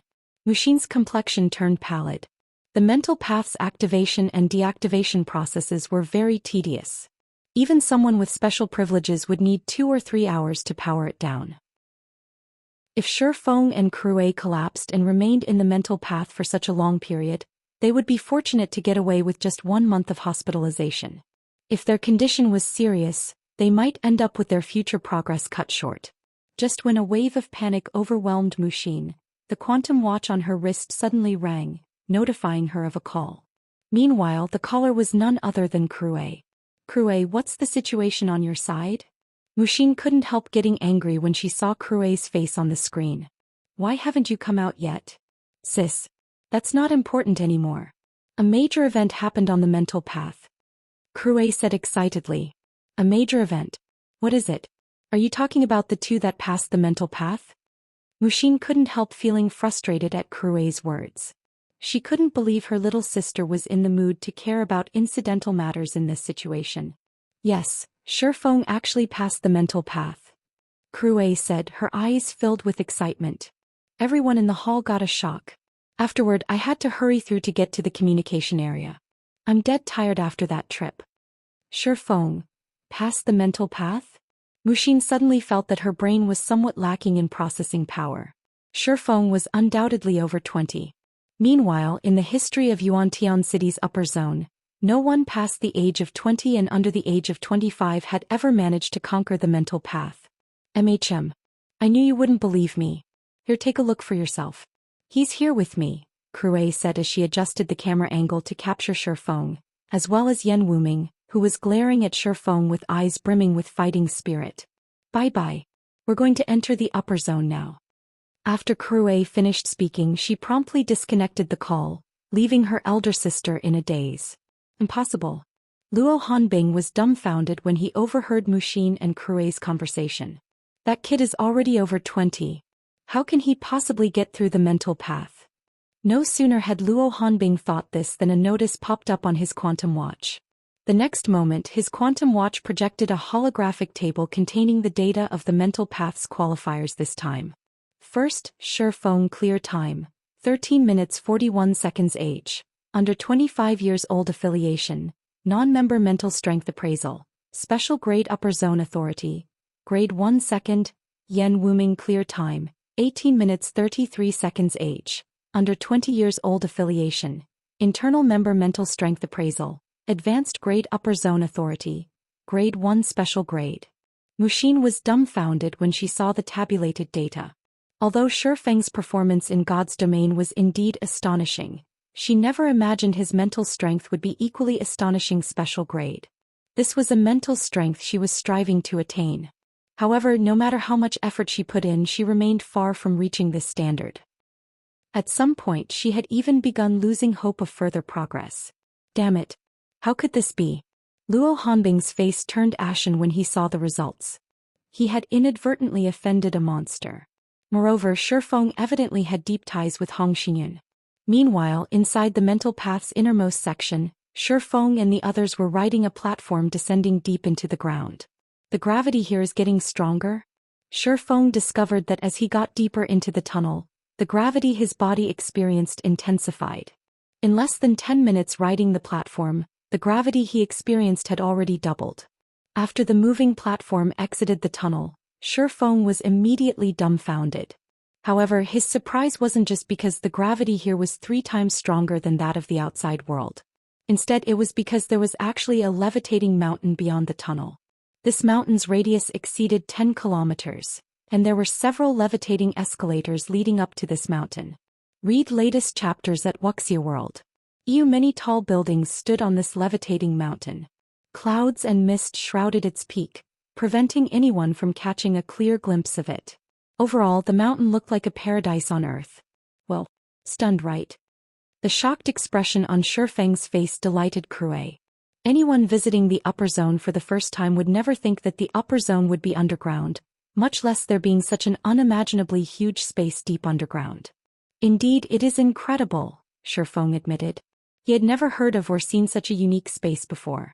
It was no wonder those who knew of the upper zone's specifics would be so desperate to live here. Just breathing the air here gave him a refreshing feeling. If he could reside here long-term, achieving longevity indeed wouldn't be a dream.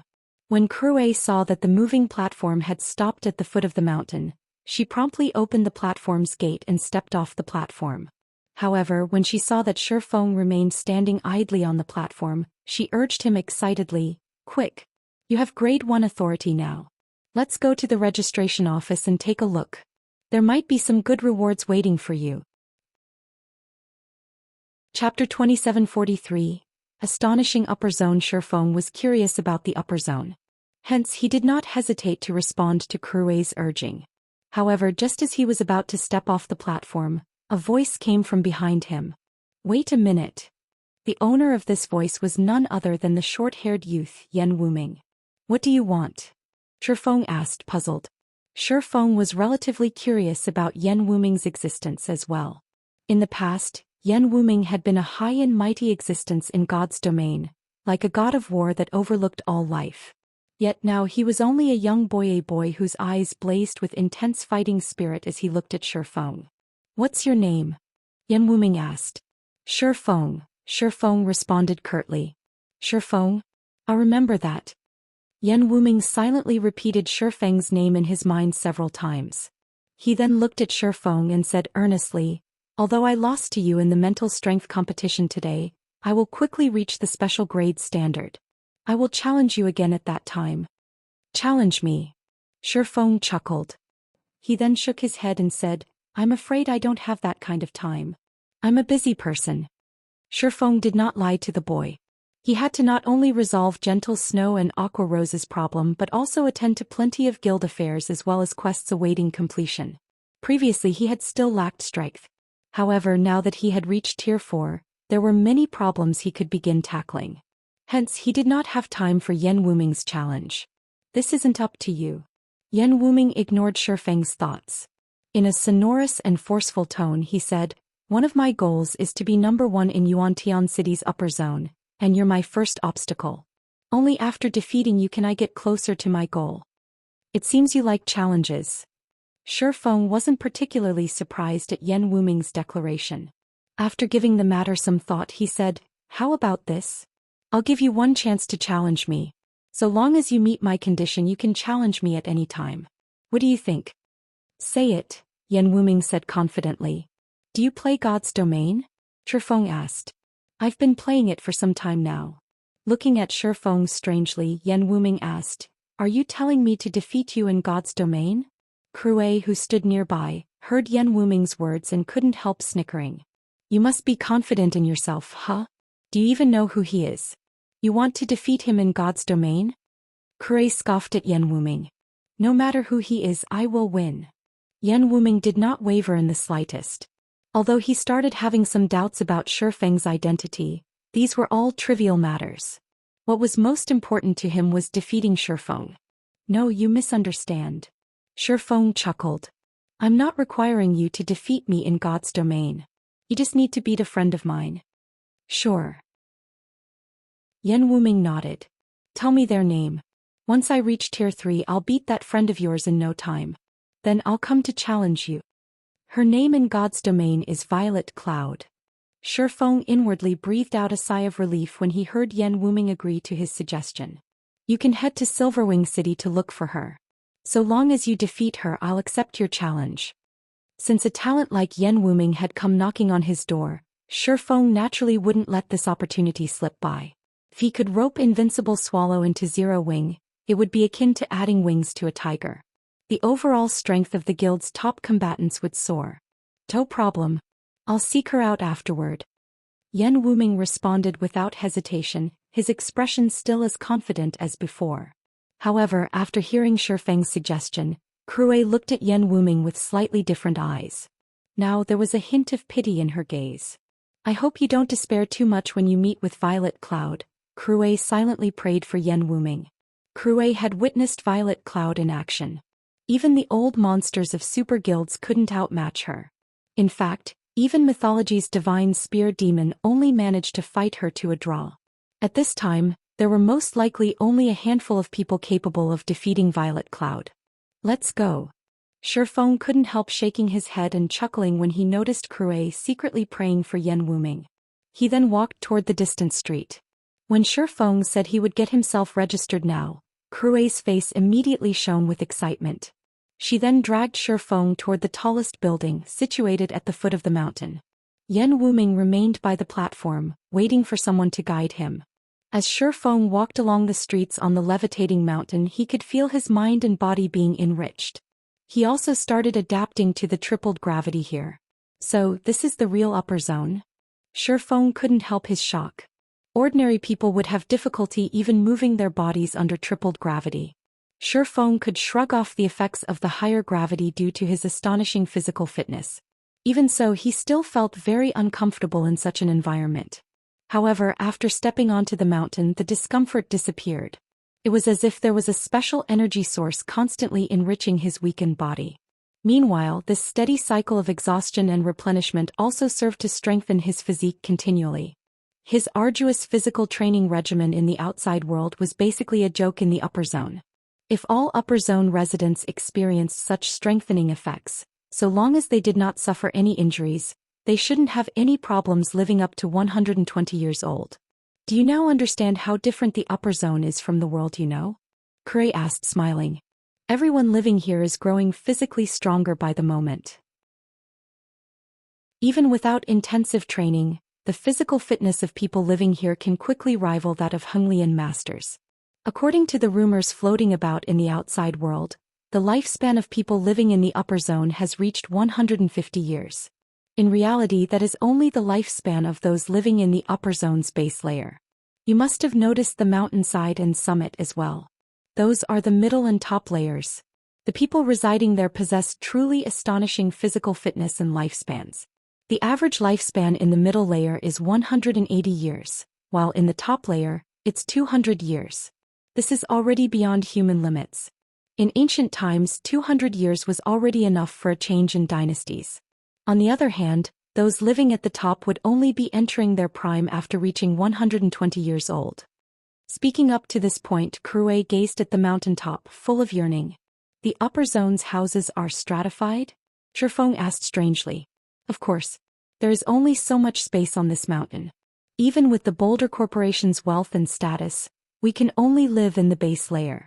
The middle layer isn't a place one can live in just by having wealth and status. Crue grumbled in frustration. If you want to live in the middle layer, your authority in the upper zone must reach a certain level. For example, you currently already have Grade 1 authority. Grade 1 authority is the highest authority available in the base layer. If you manage to elevate your authority level to advanced grade, you can live in the middle layer. What do you mean by these authority levels? Shifeng asked in confusion. He roughly understood the purpose of the upper zone's authority levels. However, he still didn't know the exact details. Right, I haven't told you the details yet. After a slight pause, Crue continued. Money and status are the least important things in the upper zone. What's most important is your mental strength and authority level. Authority in the base layer is divided into 3 levels. The higher your authority, the better the items you can buy in exchange from the Green God Company.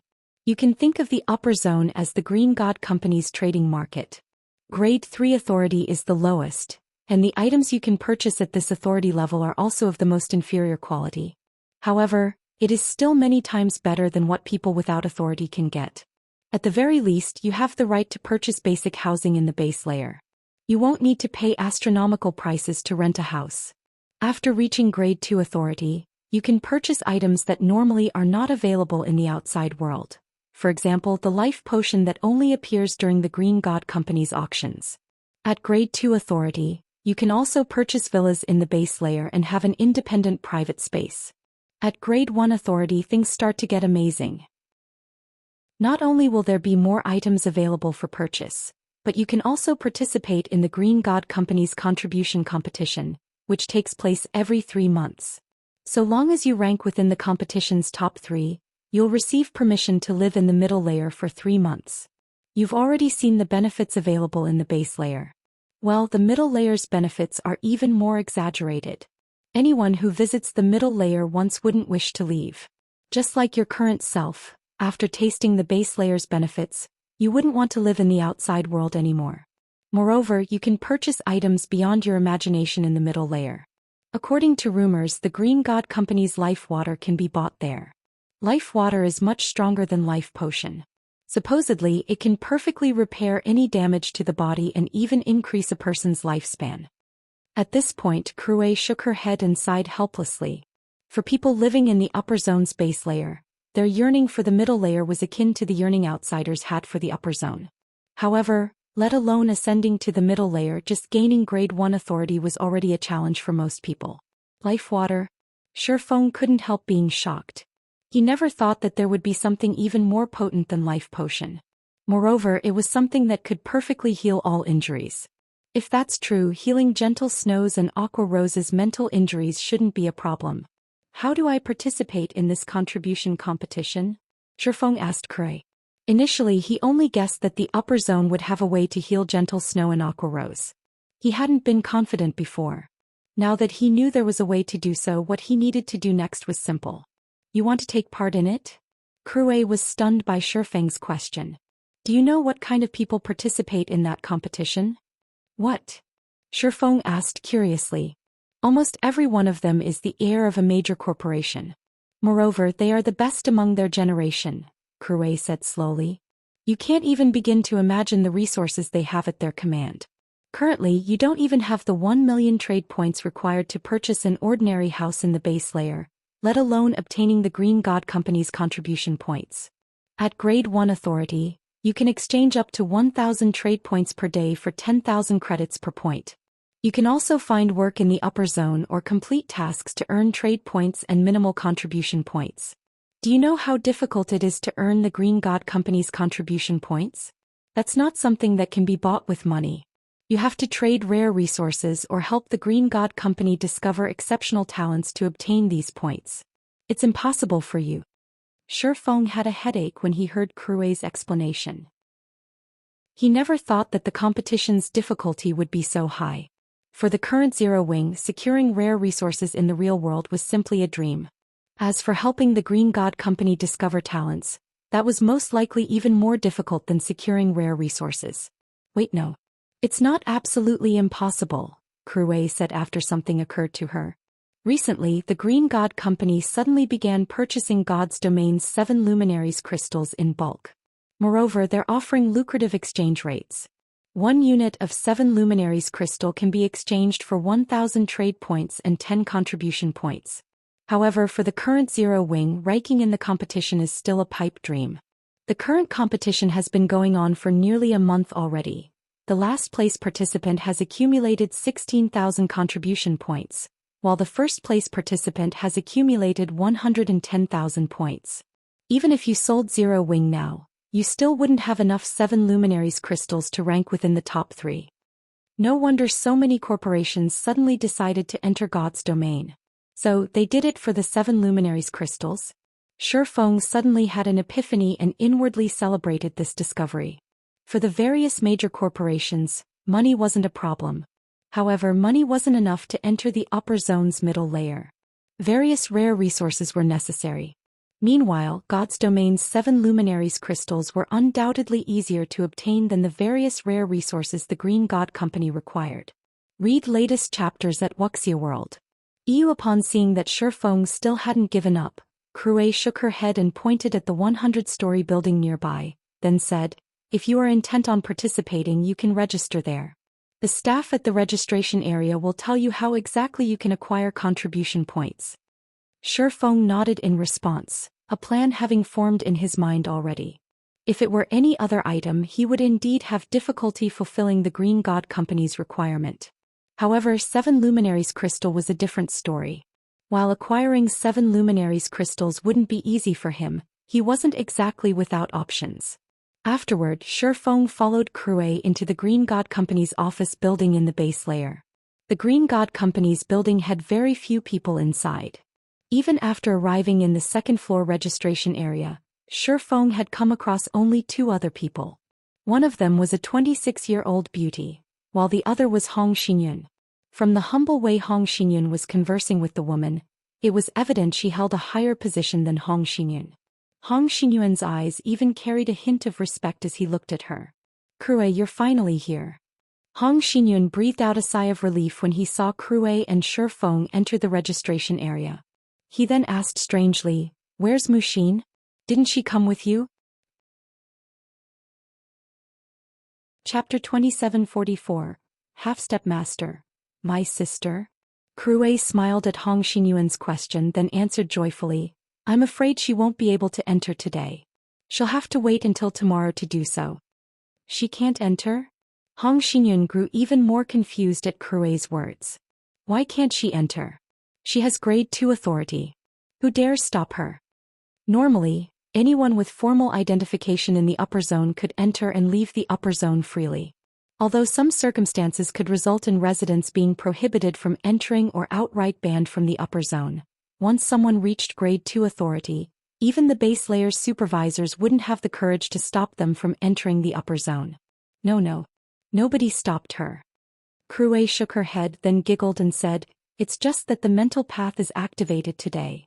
The mental path? Realization dawned upon Hong Xinyuan.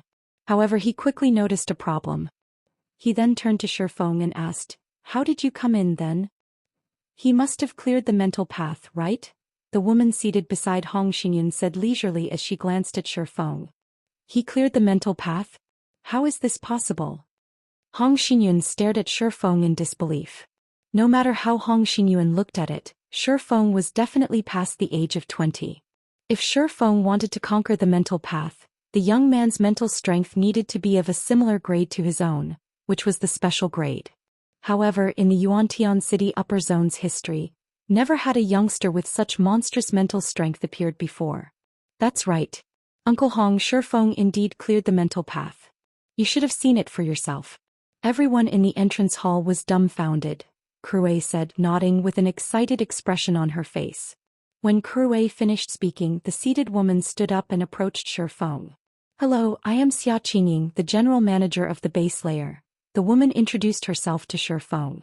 I didn't expect that the person old Hong mentioned would actually possess special grade mental strength.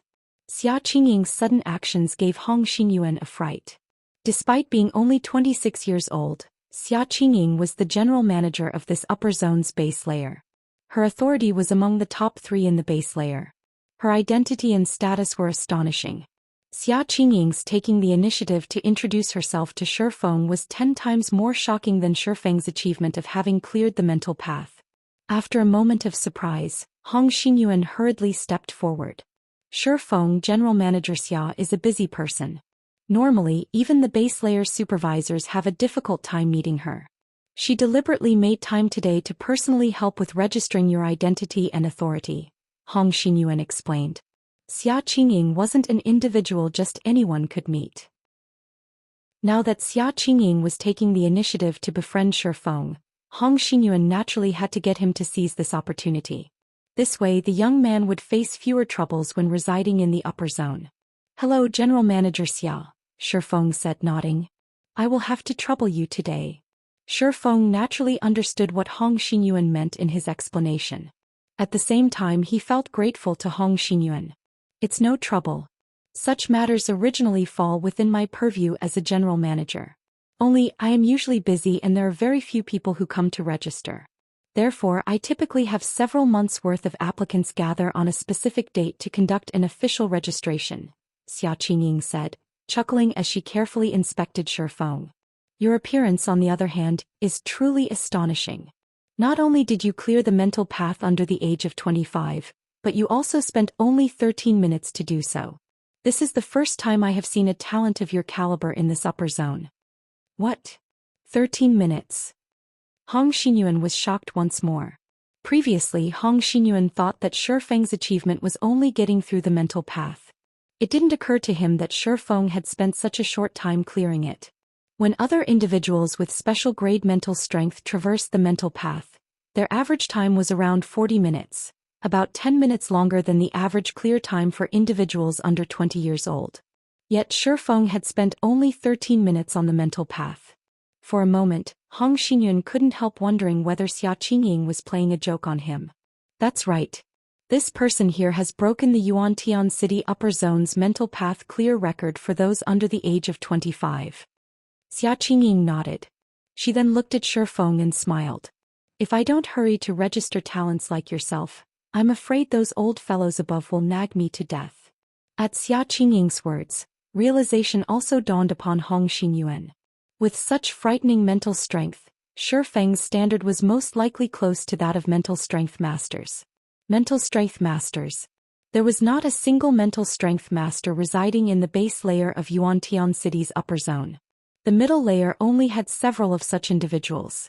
Moreover, every one of these individuals possessed identities and statuses that even the Boulder Corporation feared.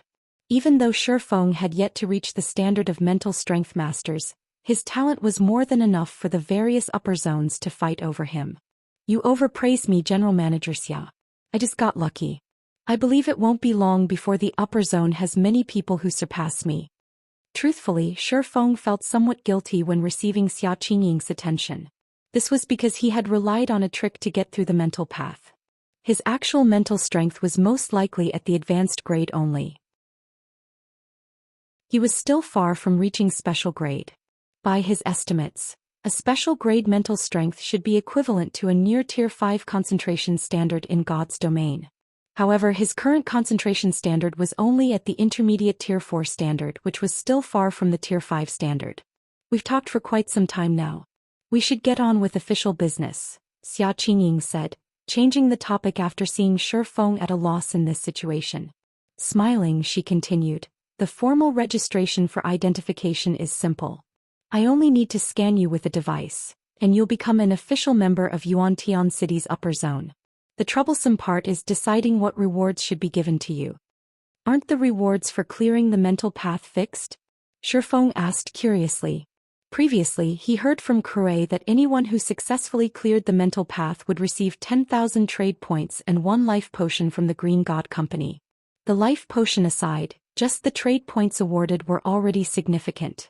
In the upper zone, Trade points were as important as credits in the outside world because all transactions within the upper zone were conducted using the Green God Company's trade points.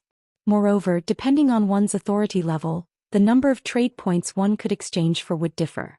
People without authority could exchange for only 100 trade points per day, while Grade 3 authority could exchange for 200 points, Grade 2 for 500 points and Grade 1 for 1,000 points. Hence, while one trade point was equivalent to 10,000 credits in the upper zone, 10,000 credits were not necessarily equivalent to one trade point. There were some people who could make a fortune just by reselling their trade points. However, those who would actually do this were generally crazy, and the various corporations operating in the upper zone were more than happy to see such fools.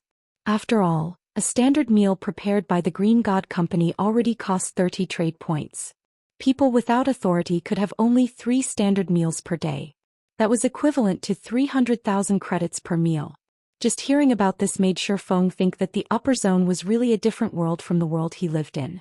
Although his physique had improved significantly and he now required higher quality food to support his body, 300,000 credits could still buy him several months' worth of food. However, in the upper zone he could only get one meal for such a sum. Meanwhile, this was only board. There were also many training facilities in the base layer for rapidly improving physical fitness and even facilities that helped improve mental strength. All these facilities cost trade points to use.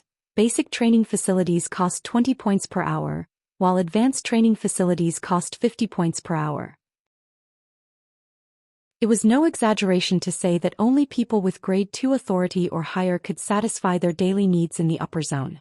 Of course, so long as one had sufficient authority, one could also accept work from the Green God Company to earn some points and maintain their daily lifestyle in the upper zone. Take Shifeng for example. With 0 wings fortune, he was basically a pauper who couldn't afford even ordinary housing. Hence, 10,000 trade points was a huge fortune to him.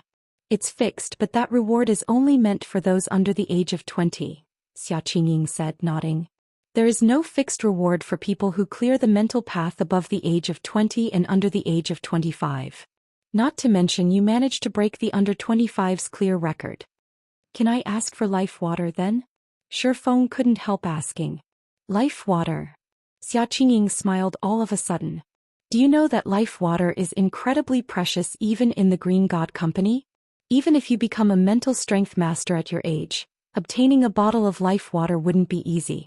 The standard price of a bottle of life water is 1 million contribution points, in addition to 30 million trade points. It's that expensive? Shifeng was surprised by Xianxia's words. Expensive. Shaking her head, Xianxia said with a smile, life water is one of the Green God Company's greatest masterpieces. Although it can't bring the dead back to life, so long as a person still has a breath in them, they can recover from all injuries completely over time.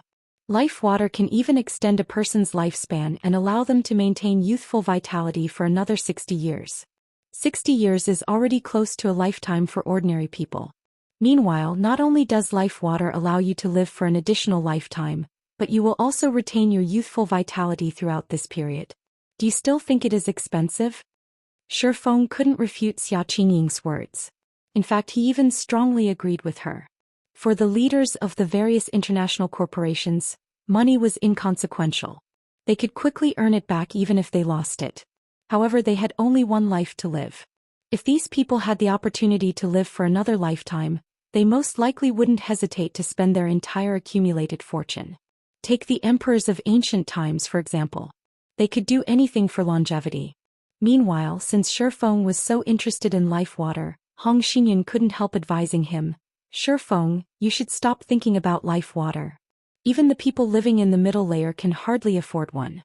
You should prioritize improving your mental strength for now. So long as your mental strength improves, your entry into the middle layer will be just around the corner. That's right. Let's end the talk on life water here. Xianxia also felt that it was unnecessary to continue talking about life water. After all, it was still too soon for Shifeng to obtain one. Read latest chapters at Wuxia World. EU. Afterward, Xianxia scanned Shifeng with the quantum watch on her wrist. Immediately, all available data on Shifeng appeared on it. Your identification registration is complete. After looking at Shifeng's data, Xia Qingying said with satisfaction, "Next we have to determine your reward.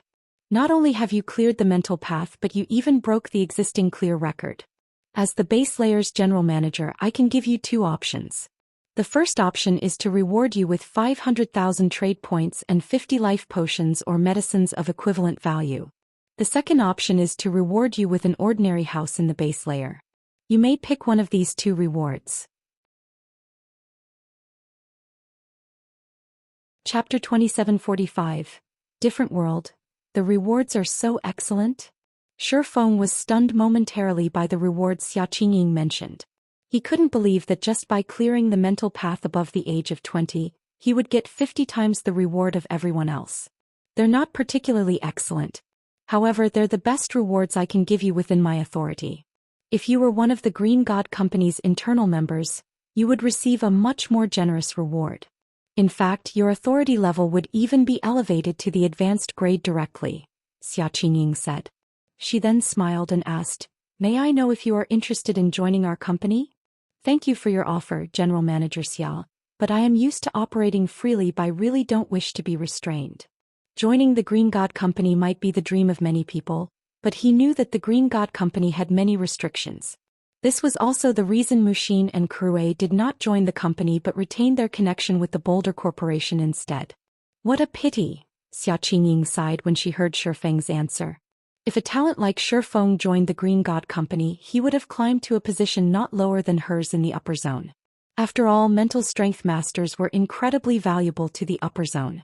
The Green God Company paid astronomical prices to cultivate mental strength masters. However, even now, the company hadn't managed to cultivate many. "Shifeng, this is a good opportunity for you. If you get 50 bottles of phantom potions, which is of equivalent value to life potions, you might be able to elevate your mental strength to the next level," Kurue said, her eyes glowing with excitement when she heard Xia Qingying's offer. Although life potion was something that could be exchanged and each bottle cost only 5,000 points, there was a limit on the number of bottles a person could exchange. People without authority could exchange for only 1 bottle per year, while Grade 3 authority could exchange for 2 bottles per year, and Grade 2 authority for 5 bottles per year. If one wanted to purchase more, they would have to buy them at a much more exorbitant price from other people. Meanwhile, the Phantom Potion was an incredibly magical drug the Green God Company developed that could sharpen and improve one's mental strength.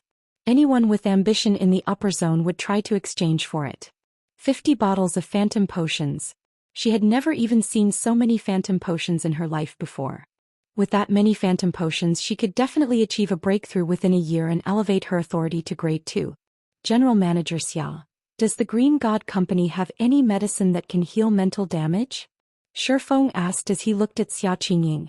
Currently, life water was definitely out of his reach. Hence, he could only seek inferior alternatives to stabilize Gentle Snow's and Aqua Rose's mental states temporarily for now. "We do, but these medicines are much more valuable than life potion," Xia Qingying answered as she looked at Shifeng strangely. She couldn't understand why Shifeng would want something like this. However, she still explained, "Out of all the injuries out there, mental trauma is the most difficult to treat. If you wish to purchase such medicine, you can only do so after entering the middle layer. However, you are not qualified to enter the middle layer yet." "I can buy them only in the middle layer?" Shifeng frowned. He then said, "General Manager Xia, I've decided. I will take the ordinary house." When Hong Xinyuan heard Shifeng's decision, he couldn't help looking at the young man in surprise.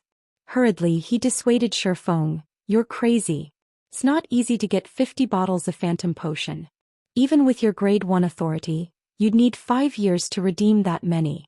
The Green God Company has a completely different evaluation for those who reach advanced grade authority before and after the age of 25. Before the age of 25, humans would still be in their growth stage. Reaching the advanced grade authority before 25 meant they still had potential for growth. The Green God Company would prioritize nurturing such talents even if these talents were outsiders. An example of this would be how Xia Qingying was showing so much care for Shifeng right now. However, if Shifeng was already over 25 years old by the time he reached the advanced grade authority, the Green God Company's evaluation of him would plummet. Before Hong Xinyuan could continue trying to dissuade Shifeng, Xia Qingying suddenly extended a hand to stop the older man. She then looked at Shifeng with a strange gaze. It seems you are adamant on restoring mental trauma. You actually gave up the possibility to improve yourself rapidly within a short period and settled for a house that can just barely maintain and heal a person's mental state, Xia Qingying said, seemingly having seen through Shifeng's intentions. She then smiled lightly and continued, "Okay, since this is your decision, I won't meddle with it. However, I should still give you a reminder. The upper zone isn't as simple as you think it is. Life here is not easy. If you wish to help someone, the fastest way to do so would be to raise your own authority. Anything else is just futile effort." "I understand. Thank you for the reminder, General Manager Xia," Shifeng replied gratefully. "Also, I wish to participate in the contribution competition. Can I register for it now?" An individual of Xia Qingying's status probably wouldn't pay people like himself a second glance under normal circumstances. She had gone out of her way to help him this time only because she admired the excellent potential he had shown. However, Shifeng understood himself very clearly. In reality, he was still far from the standard of a mental strength master. Even with the phantom potion's help, he could, at best, elevate his mental strength to the special grade. In his situation, such an achievement would be of no help whatsoever. Rather than doing something meaningless, he would rather stabilize Gentle Snow's and Aqua Rose's conditions by relying on the upper zone's environment. After all, from what he heard from Crue, people who entered the upper zone without gaining any authority would have to struggle to survive in the upper zone unless someone provided them with accommodation. However, obtaining a residence in the upper zone was easier said than done. Even an ordinary housing unit cost 1 million trade points. 1 million trade points.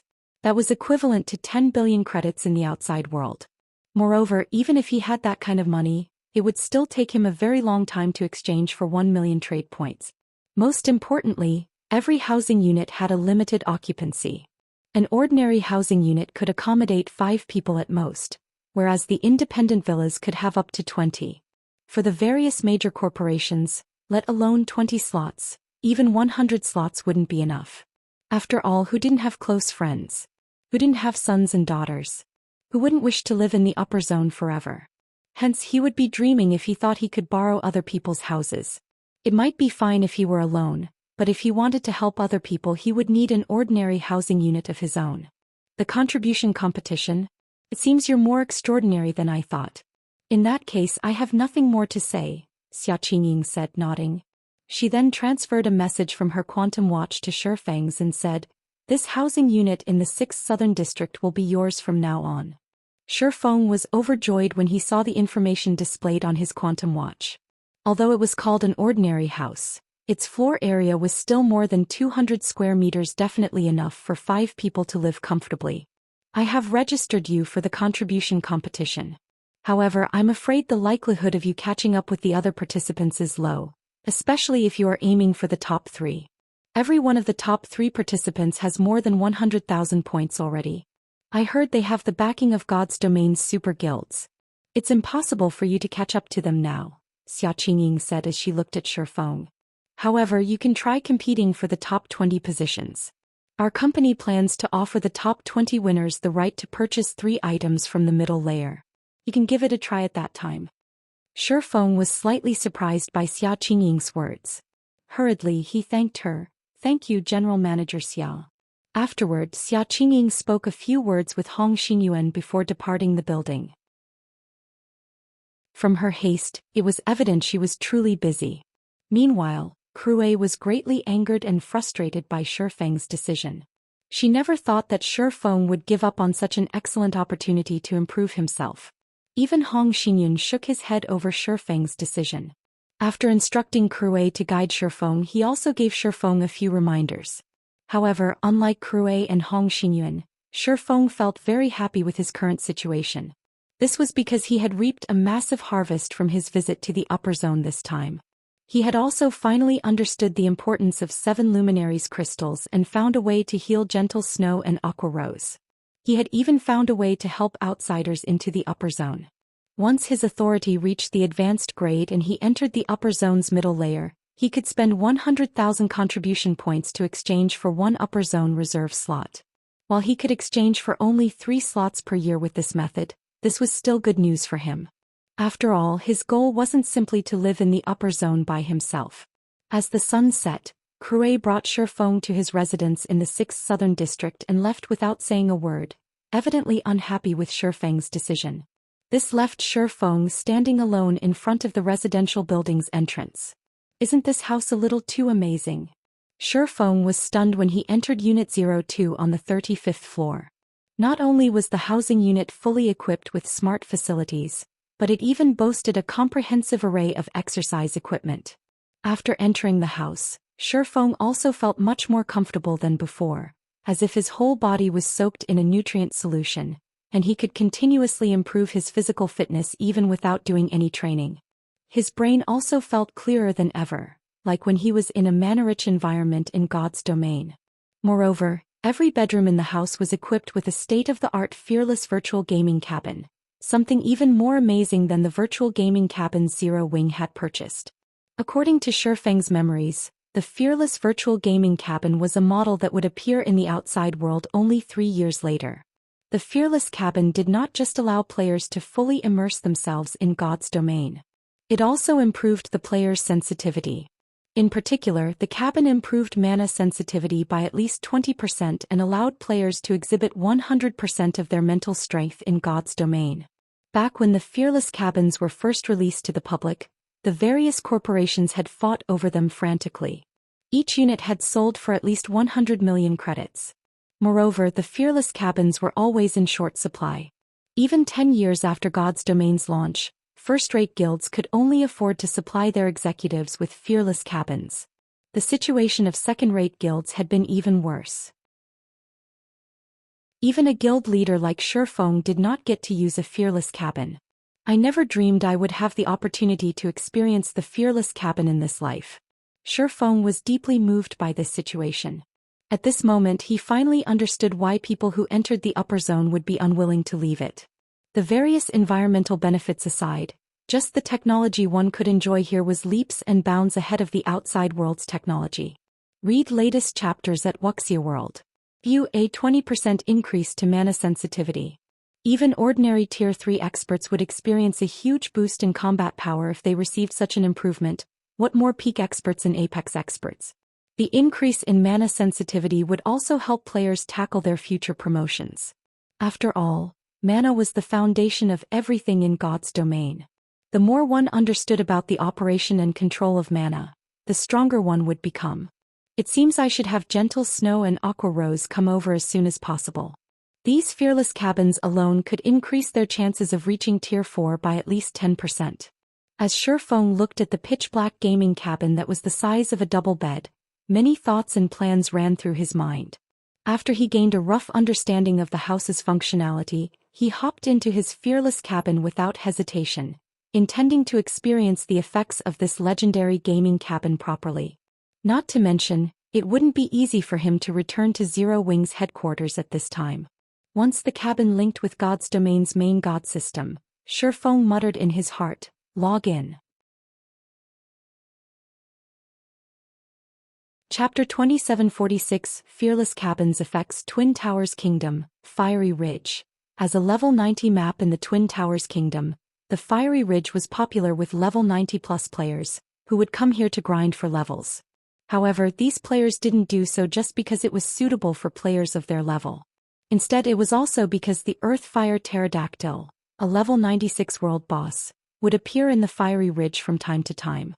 Compared to other world bosses, the Earth-Fire Pterodactyl was much easier to raid. So long as players met the high requirement for fire resistance, even a 100-man team made up of Tier 3 players could take it down. Hence, while grinding for levels in the Fiery Ridge, the various large guilds' newcomers would also check whether the Earth-Fire Pterodactyl had respawned. If the world boss had respawned, they would notify their guilds immediately, and their respective guilds would send a team to raid it. Not only could the players contributing to the world boss's discovery earn a bunch of GCPs, but they might even get a piece of level 100 fine gold equipment if they were lucky. More and more NPCs have been competing with us for monsters recently. Fortunately, this place is quite far from NPC cities, and there aren't any villages or towns nearby. Otherwise, we would lose even this leveling spot. a level 97 Tier 2 shield warrior said. As he looked at the corpses of a dozen level 95 chieftains and one level 96 lord before him, he couldn't help sighing ruefully. Ever since the major system update, the good days of grinding as many monsters as they wished were no more.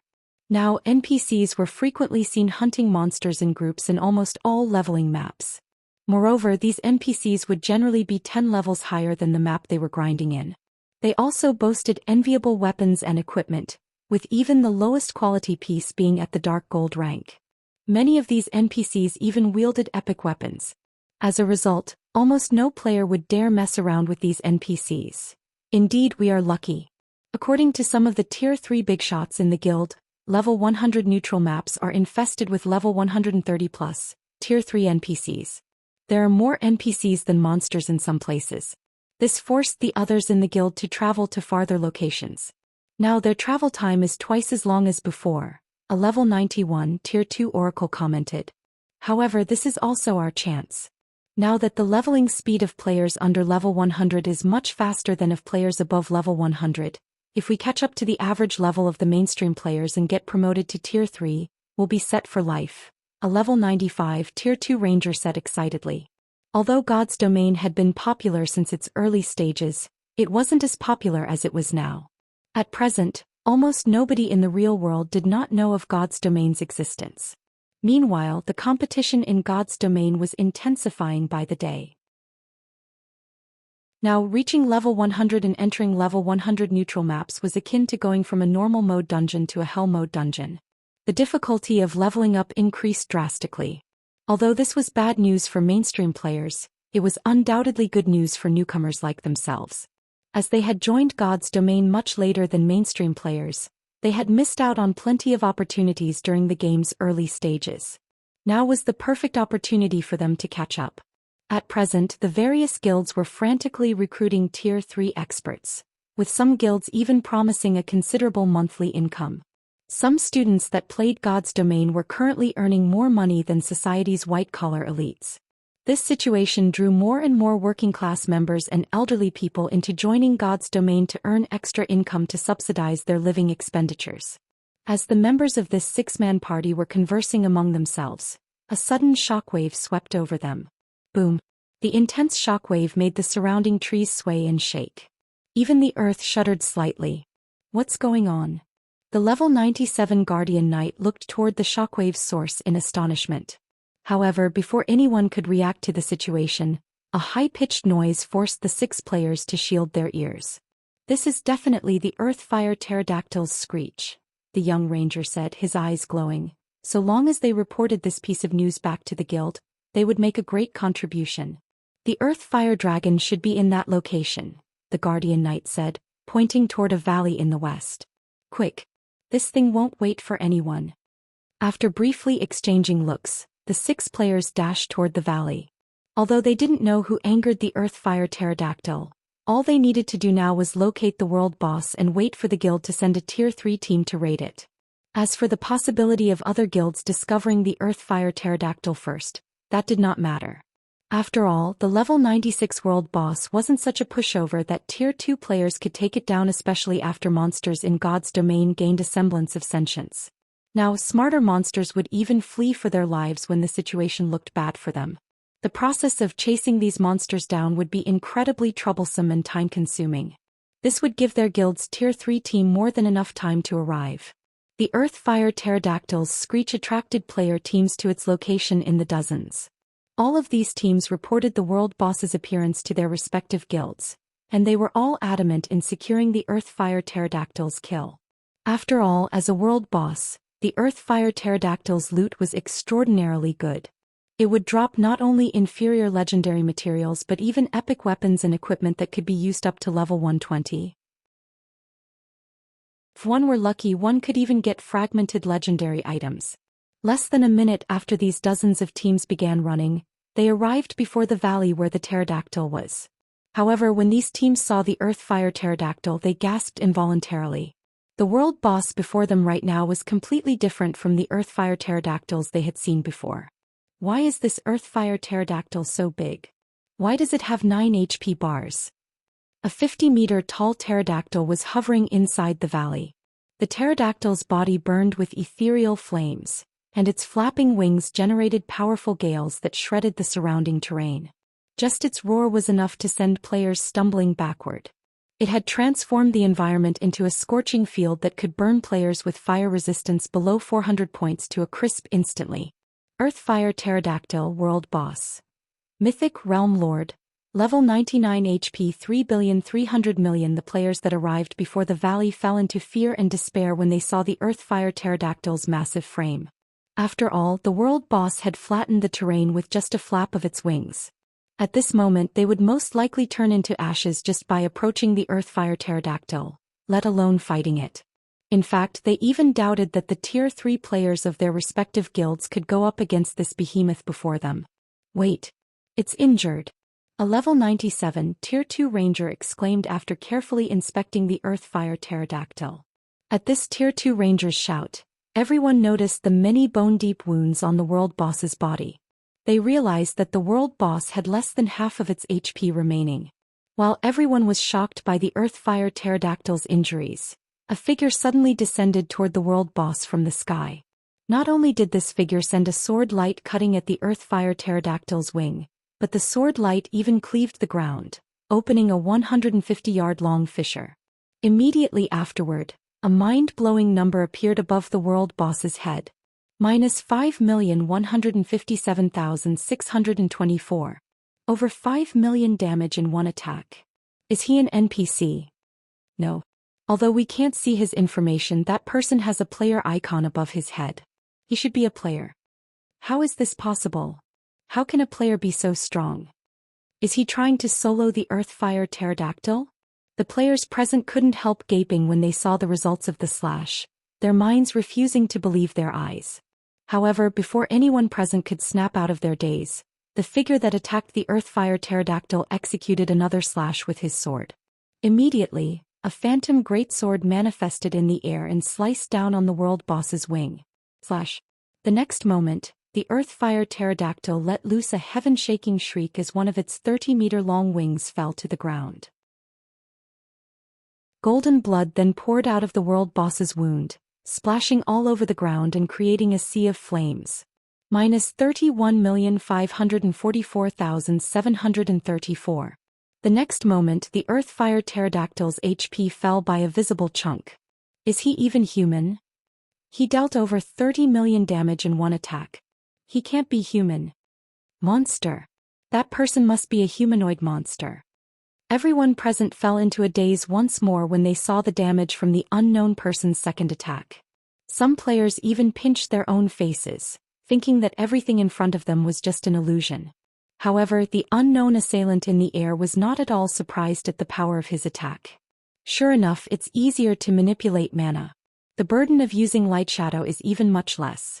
As expected of the fearless cabin.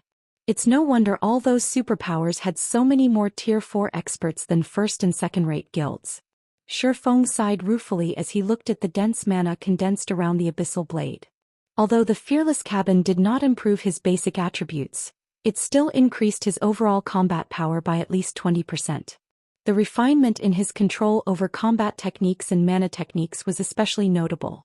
With his ability to use 100% of his mental strength, the power of these techniques had risen to a whole new level. More and more people are gathering. It's about time I finished it and left this place. After glancing at the Earthfire Pterodactyl, which could no longer fly, Shifeng immediately flew toward the world boss. Upon seeing him, the Earthfire Pterodactyl let loose an angry roar and used its strongest move, the Tier 4 skill Earthfire Rupture. The next moment, flaming rocks up to 40 meters in diameter went smashing toward Shifeng one after another. Even space itself shattered from the power within the flaming rocks. A meaningless resistance. Shifeng pointed the abyssal blade at the oncoming flaming rocks.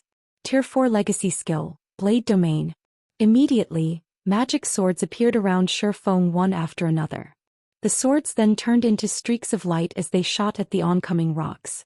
Boom, boom, boom. Read latest chapters at Wuxia World. EUA shattered space formed above the battlefield. Before the spectating players could return to their senses, the magic swords had already shattered all of the flaming rocks the Earthfire Pterodactyl summoned. Afterward, more magic swords formed around Shifeng and subsequently shot at the world boss itself. -21,346,544 to 43,671,216. Damages exceeding 20 million appeared above the earth-fire pterodactyl's head one after another. No matter how much the world boss struggled, even to the point of turning the surroundings into a sea of flames and void, its HP still decreased rapidly. Less than a minute later, the earth-fire pterodactyl let out one last agonized screech before collapsing into the sea of flames. From start to end, the world boss had not inflicted a single point of damage on Shifeng at all. Chapter 2747, Crazed Eastern Continent. The earth-fire pterodactyl collapsed to the ground and shook the entire valley. However, despite witnessing the world boss's death, none of the spectating players charged forward to try to steal some of its loot. Silence enveloped the valley, a silence so overwhelming that it felt as if time had stopped inside the valley. When the various spectating players looked at the cloaked man wielding the runic black sword, fear and awe filled their eyes. It was as if they had just seen a god. Is he really a player? Such thoughts surfaced in the spectating players' minds as they looked at Shifeng hovering in midair. Shifeng had killed a level 99 mythic ranked world boss just like that. Rather than a world boss, it looked more like some elite monster he found by the roadside, one that was utterly incapable of putting up any resistance. Who is he? There's no way a player can be this strong. That's a level 99 world boss we're talking about. Even a 100-man Tier 3 team wouldn't necessarily be able to take it down. He must be an NPC in disguise. When looking at Shifeng's hovering figure, some players even hugged their heads and began laughing maniacally. They simply couldn't bring themselves to believe that such a massive gap between players could exist. However, Shifeng paid the shocked players and the maddened players no heed whatsoever. Instead, he arrived beside the earth-fire pterodactyl's corpse and began collecting its loot. God's domain was not reality. In the game world, just the gradual accumulation of basic attributes was sufficient to turn a player into a monster in the eyes of other players. What more the qualitative improvements brought about by tier upgrades. Moreover, there was a two-tier gap between Shifeng and the spectating players. In the eyes of Tier 2 players, Tier 4 players would be no different from gods. In fact, a Tier 4 player could kill scads of Tier 2 players with just a flick of their hand. The world boss Shifeng fought hadn't even reached level 100. In God's domain, monsters that hadn't reached level 100 couldn't be considered strong at all. Otherwise, the various major powers wouldn't be contesting so frantically for world bosses below level 100. It was precisely because these powers were incapable of defeating level 100 plus world bosses that they had to settle for pre-level 100 world bosses.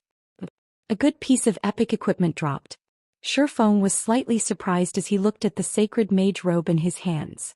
Whistling light robe, cloth armor, epic rank, level 40, level 110 equipment requirement.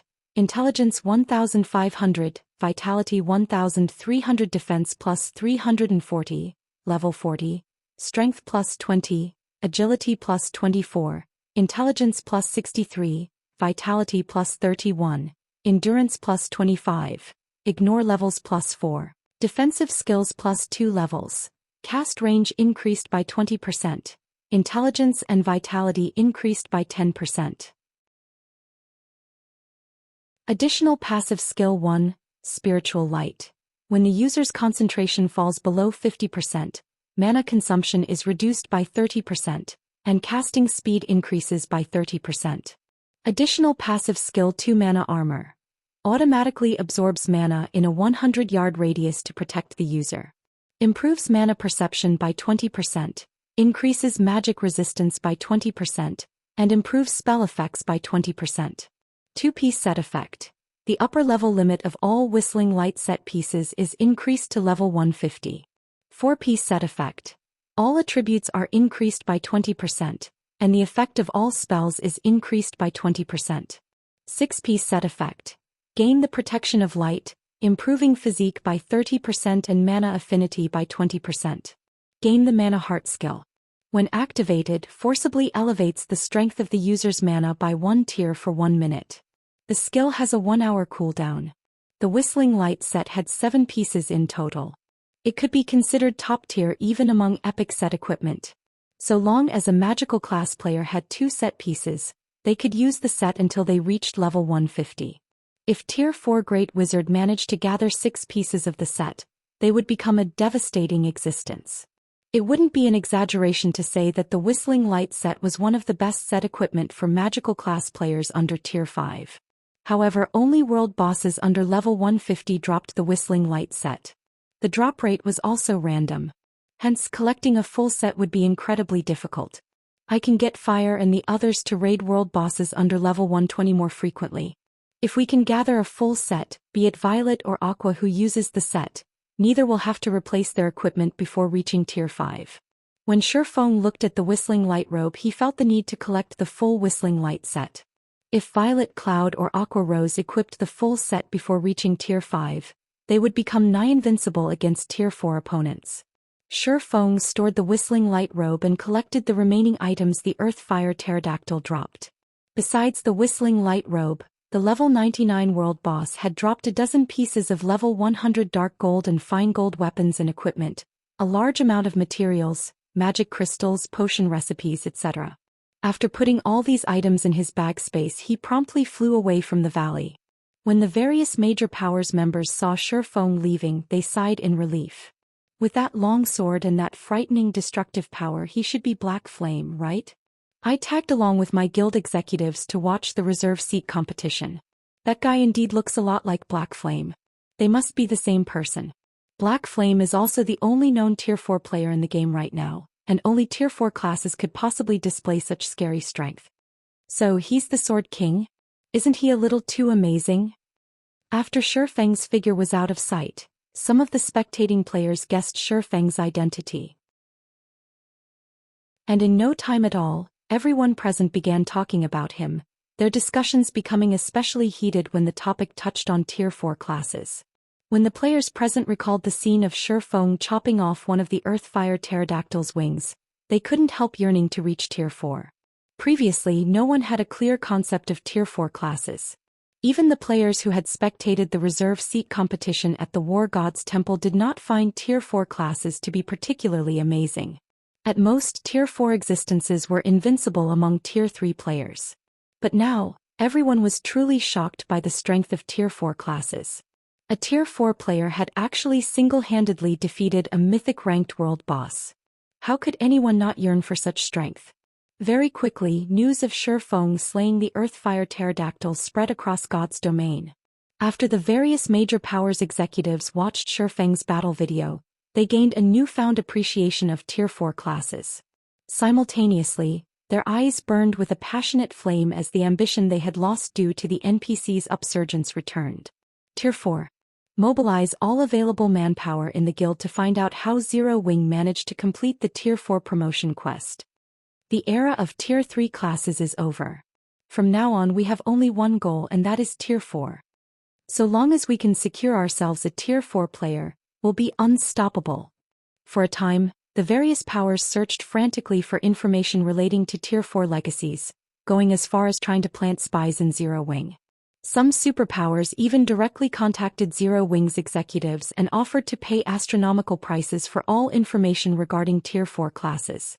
Simultaneously, a wave of discussions spread through the various kingdoms and empires forums. Just the video of Shifeng's fight against the Earthfire Pterodactyl alone had garnered over 1 billion views already. Everyone on the forums discussed what exactly Tier 4 classes were, what the upper limit of these classes' combat power was, and whether a Tier 4 player could solo a mythic monster of the same level. The topic of Tier 4 swept across the entire eastern continent, setting off a craze. Meanwhile, after Shifeng left the Fiery Ridge, message prompts and call requests immediately inundated his communication interface. At a glance, he noticed that the message prompts had already reached the upper limit of 9,999. He had also received several hundred call requests. Moreover, this was with his interface set to automatically reject communication from non-friends. Without this block in place, his communication interface would probably have blown up. Guild leader, you really caused a huge mess this time. When Yulan finally managed to get through to Shifeng, she didn't know whether to laugh or cry. The entire world is now looking for Tier 4 legacy lands. Zero Wing has also become the target of all the powers. Everyone is trying to get information about Tier 4 legacy lands from us. Currently, all of Zero Wing's executives were being harassed by the various powers. Yulan herself had been contacted by over 20 superpowers, with every one of them offering to purchase information on the Tier 4 promotion quest at astronomical prices. If Zero Wing did not respond to these requests, it would be akin to offending all of these superpowers. At that time, Zero Wing would really be in danger of extermination. An accident. It really was an accident, Shifeng said apologetically. I didn't expect something like this to happen either. He had only thought to try out the Fearless Cabin's effects. He had not anticipated such a development. Not to mention, from a certain perspective, the Fearless Cabin's effects were truly astonishing. What should we do now? Yulan asked, frowning. If we refuse all of them, we'll make an enemy out of every superpower on the eastern continent. After giving the matter some thought, Shifeng said, how about this? Announce that Zero Wing is willing to sell information on the Tier 4 promotion quest. However, the price of the information is 5,000 units of 7 luminaries crystals. 5,000 units? Guild leader, isn't this a little? Yulan gaped at Shifeng's price. Read latest chapters at Wuxia World. The price tag of 5,000 units of 7 luminaries crystal already went beyond gouging. Shifeng was basically asking the various superpowers to hand over their lives. A superpower could be considered wealthy if they even had 3,000 or 4,000 units of 7 luminaries crystal on hand. With many superpowers having participated in the recent reserve seat competition, they definitely would have much fewer 7 luminaries crystals available than before. Hence, the price of 5,000 units of 7 luminaries crystal would be beyond most superpowers right now. Just notify them, Shifeng instructed, having no intention whatsoever of compromising. I've already set my price. As for their willingness to purchase the information, that is none of our business. All right, but I won't care for what happens next, Yulan said as she nodded her head helplessly. Afterward, she publicized Shifeng's price to the various powers. Chapter 2748. Better to die on your feet than live on your knees. Neutral map, Crimson Rain Forest. In a forest where crimson rain poured, a team of 1,000 Tier 3 players was frantically fighting a horde of over 10,000 level 120+ bloodthirsty beasts. Even the weakest of these bloodthirsty beasts were level 121 chieftains, while the strongest were level 126 grand lords. On the players' side, shield-wielding guardian knights and shield warriors stood in the forefront. On the bloodthirsty beast side, iron-armored beasts, whose strength lay in their defense, spearheaded a charge against the guardian knights and shield warriors. After the first group of iron-armored beasts completed their ramming attack, another group would immediately follow in an endless loop. Meanwhile, the Herculean beasts standing at the rear of the bloodthirsty beasts formation would uproot the crimson trees around them and hurl the trees at the players, the trees dyeing the sky an extra tint of red. The bloodthirsty beasts' terrifying formation was one that even Tier 3 players accustomed to group battles would be afraid of. Ordinary Tier 3 players wouldn't risk a frontal confrontation with these monsters. However, despite facing such a fierce and ruthless assault, the 1,000-man team fighting the bloodthirsty beasts remained unfazed. We've attracted enough. Magical team attack. A valiant, long-haired woman standing near the front line of the team commanded as more and more bloodthirsty beasts gathered around the team.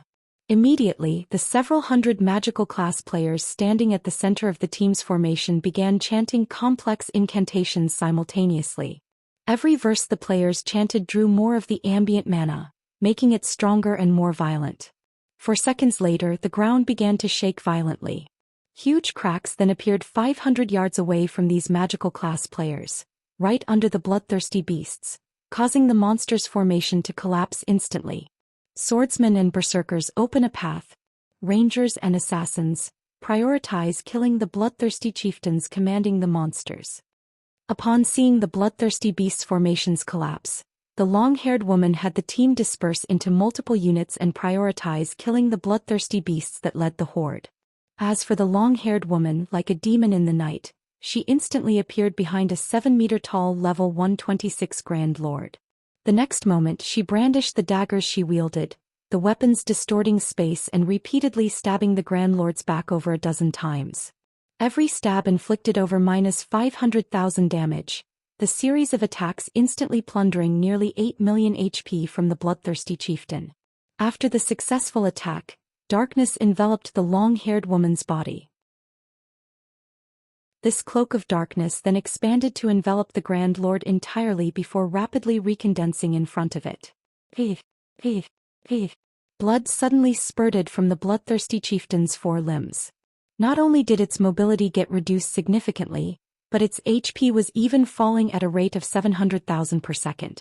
The 3 level 124 Great Lord-ranked bloodthirsty guards nearby faced similar fates. Blood gushed out of their limbs, and their mobility plummeted as if their bodies had become frozen. After around 15 more minutes of battle, this bloodthirsty chieftain and 3 bloodthirsty guards collapsed to the ground, the life in their eyes vanishing meanwhile. The other bloodthirsty beasts on the battlefield were also mostly dead. The items they dropped were strewn all over the place. However, none of the combatants chose to pick up these items. Instead, they continued advancing deeper into the Crimson Rainforest in an orderly manner, leaving behind a few parties of assassins to clean up the battlefield. At this time, a level 119 female guardian knight approached the long-haired woman in command of the team. She then said quietly, "Vice Guild Leader, news just came from Zero Wing.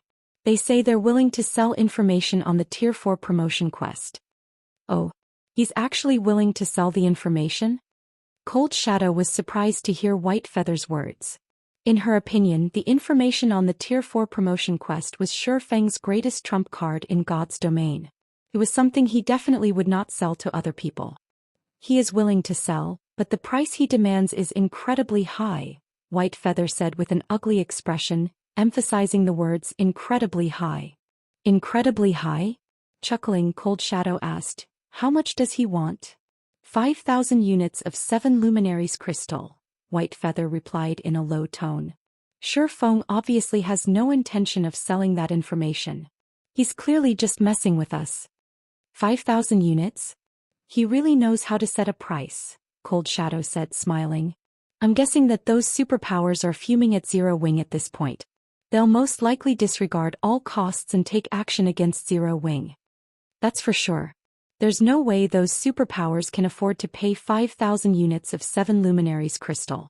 If they want that information, their only option is to work together and declare war on Zero Wing," White Feather said, nodding. Sure Feng was basically treating the various superpowers as fools by demanding such an exorbitant price.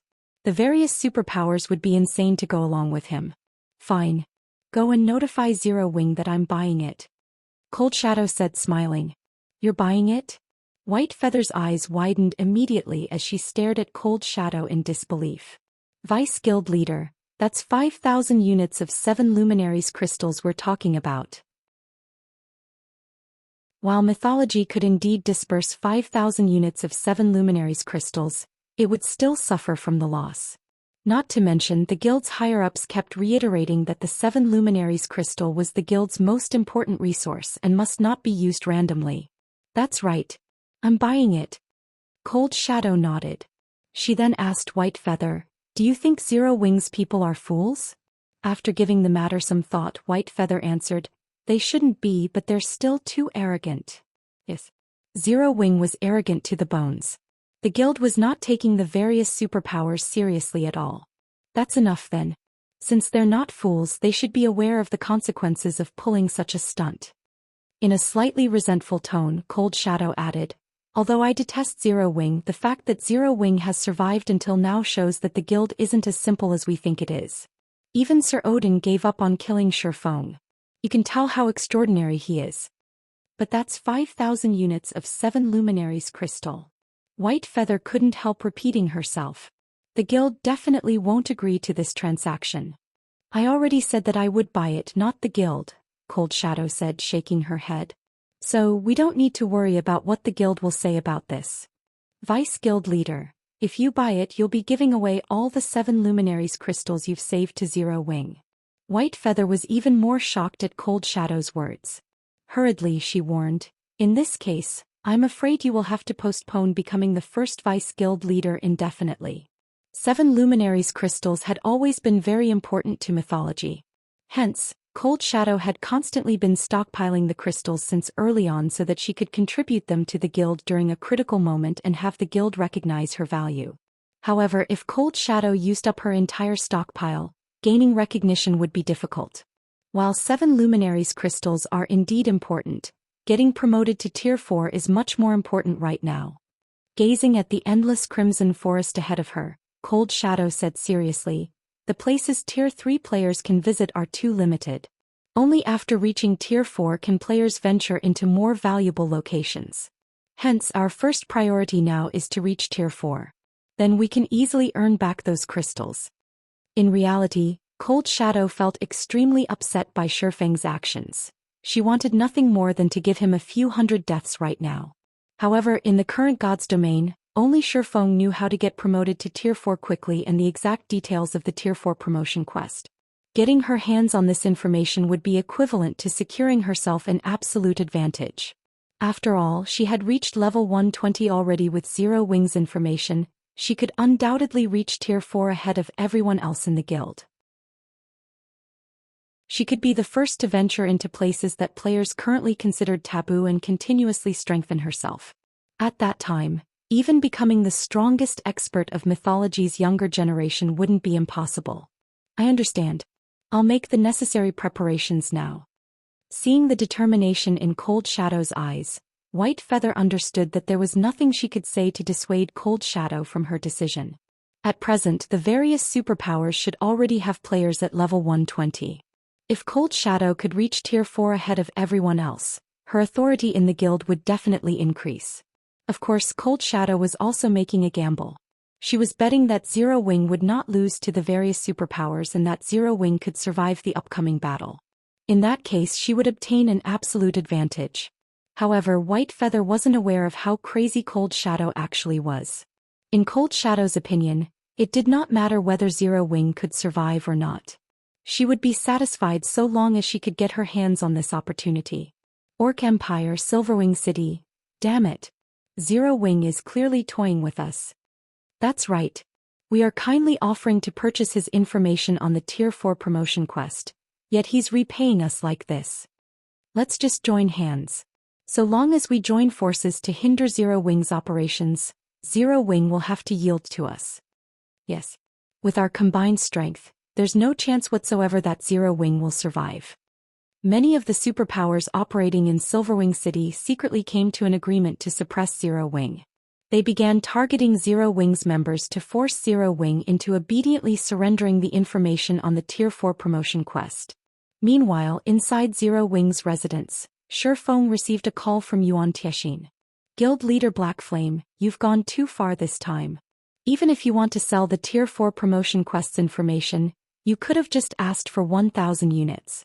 I believe most superpowers would be willing to pay such a price. You will also get to make a big profit. Why must you have Zero Wing make an enemy out of the superpowers? Yuan Tiexin said in exasperation. For the various superpowers, paying 5,000 units of 7 luminaries crystals was akin to forking over their lives. However, a price of only 1,000 units would still be palatable to many superpowers. At that time, not only would Zero Wing earn a bunch of 7 luminaries crystals, but the various superpowers also wouldn't seek trouble with Zero Wing. It would be the best of both worlds. Yet Shifeng had chosen to take the worst possible action. Make enemies? Chuckling, Shifeng said, I never intended to become enemies with them. Also, you're wrong about one thing, Elder Yuan. They are the ones forcing Zero Wing to sell information on the Tier 4 promotion quest. We aren't selling it because we want to. I've given them my price. If they can't afford it, how is it my fault? What you say is indeed correct. Yuan Tiexin naturally understood Shifeng's take on this situation.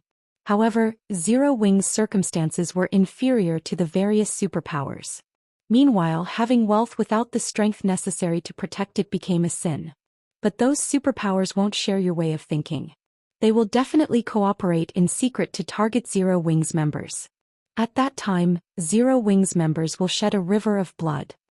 The various superpowers might be incapable of breaking through the defenses of Zero Wing's guild cities right now, but having people target Zero Wing's members out in the fields would be a piece of cake. There was no way Zero Wing's members could avoid going out to grind for levels. There was also no way Zero Wing could have peak experts escort and protect every guild member. Once the various superpowers took action, Zero Wing would eventually lose members in large numbers. Read latest chapters at Wuxia World. As for Zero Wing retaliating against the various superpowers, the superpowers scheme wasn't going to be something as straightforward as a frontal confrontation. Instead, they would be taking covert action against Zero Wing. In that case, how could Zero Wing possibly determine which superpower was actually taking action against it? Moreover, even if Zero Wing managed to identify the superpowers responsible for the attacks, with there being so many superpowers, could Shifeng possibly win against them all? He would exhaust himself to death just by running about the numerous maps. However, in response to Yuan Tiexing's words, Shifeng said calmly, "We'll shed rivers of blood then."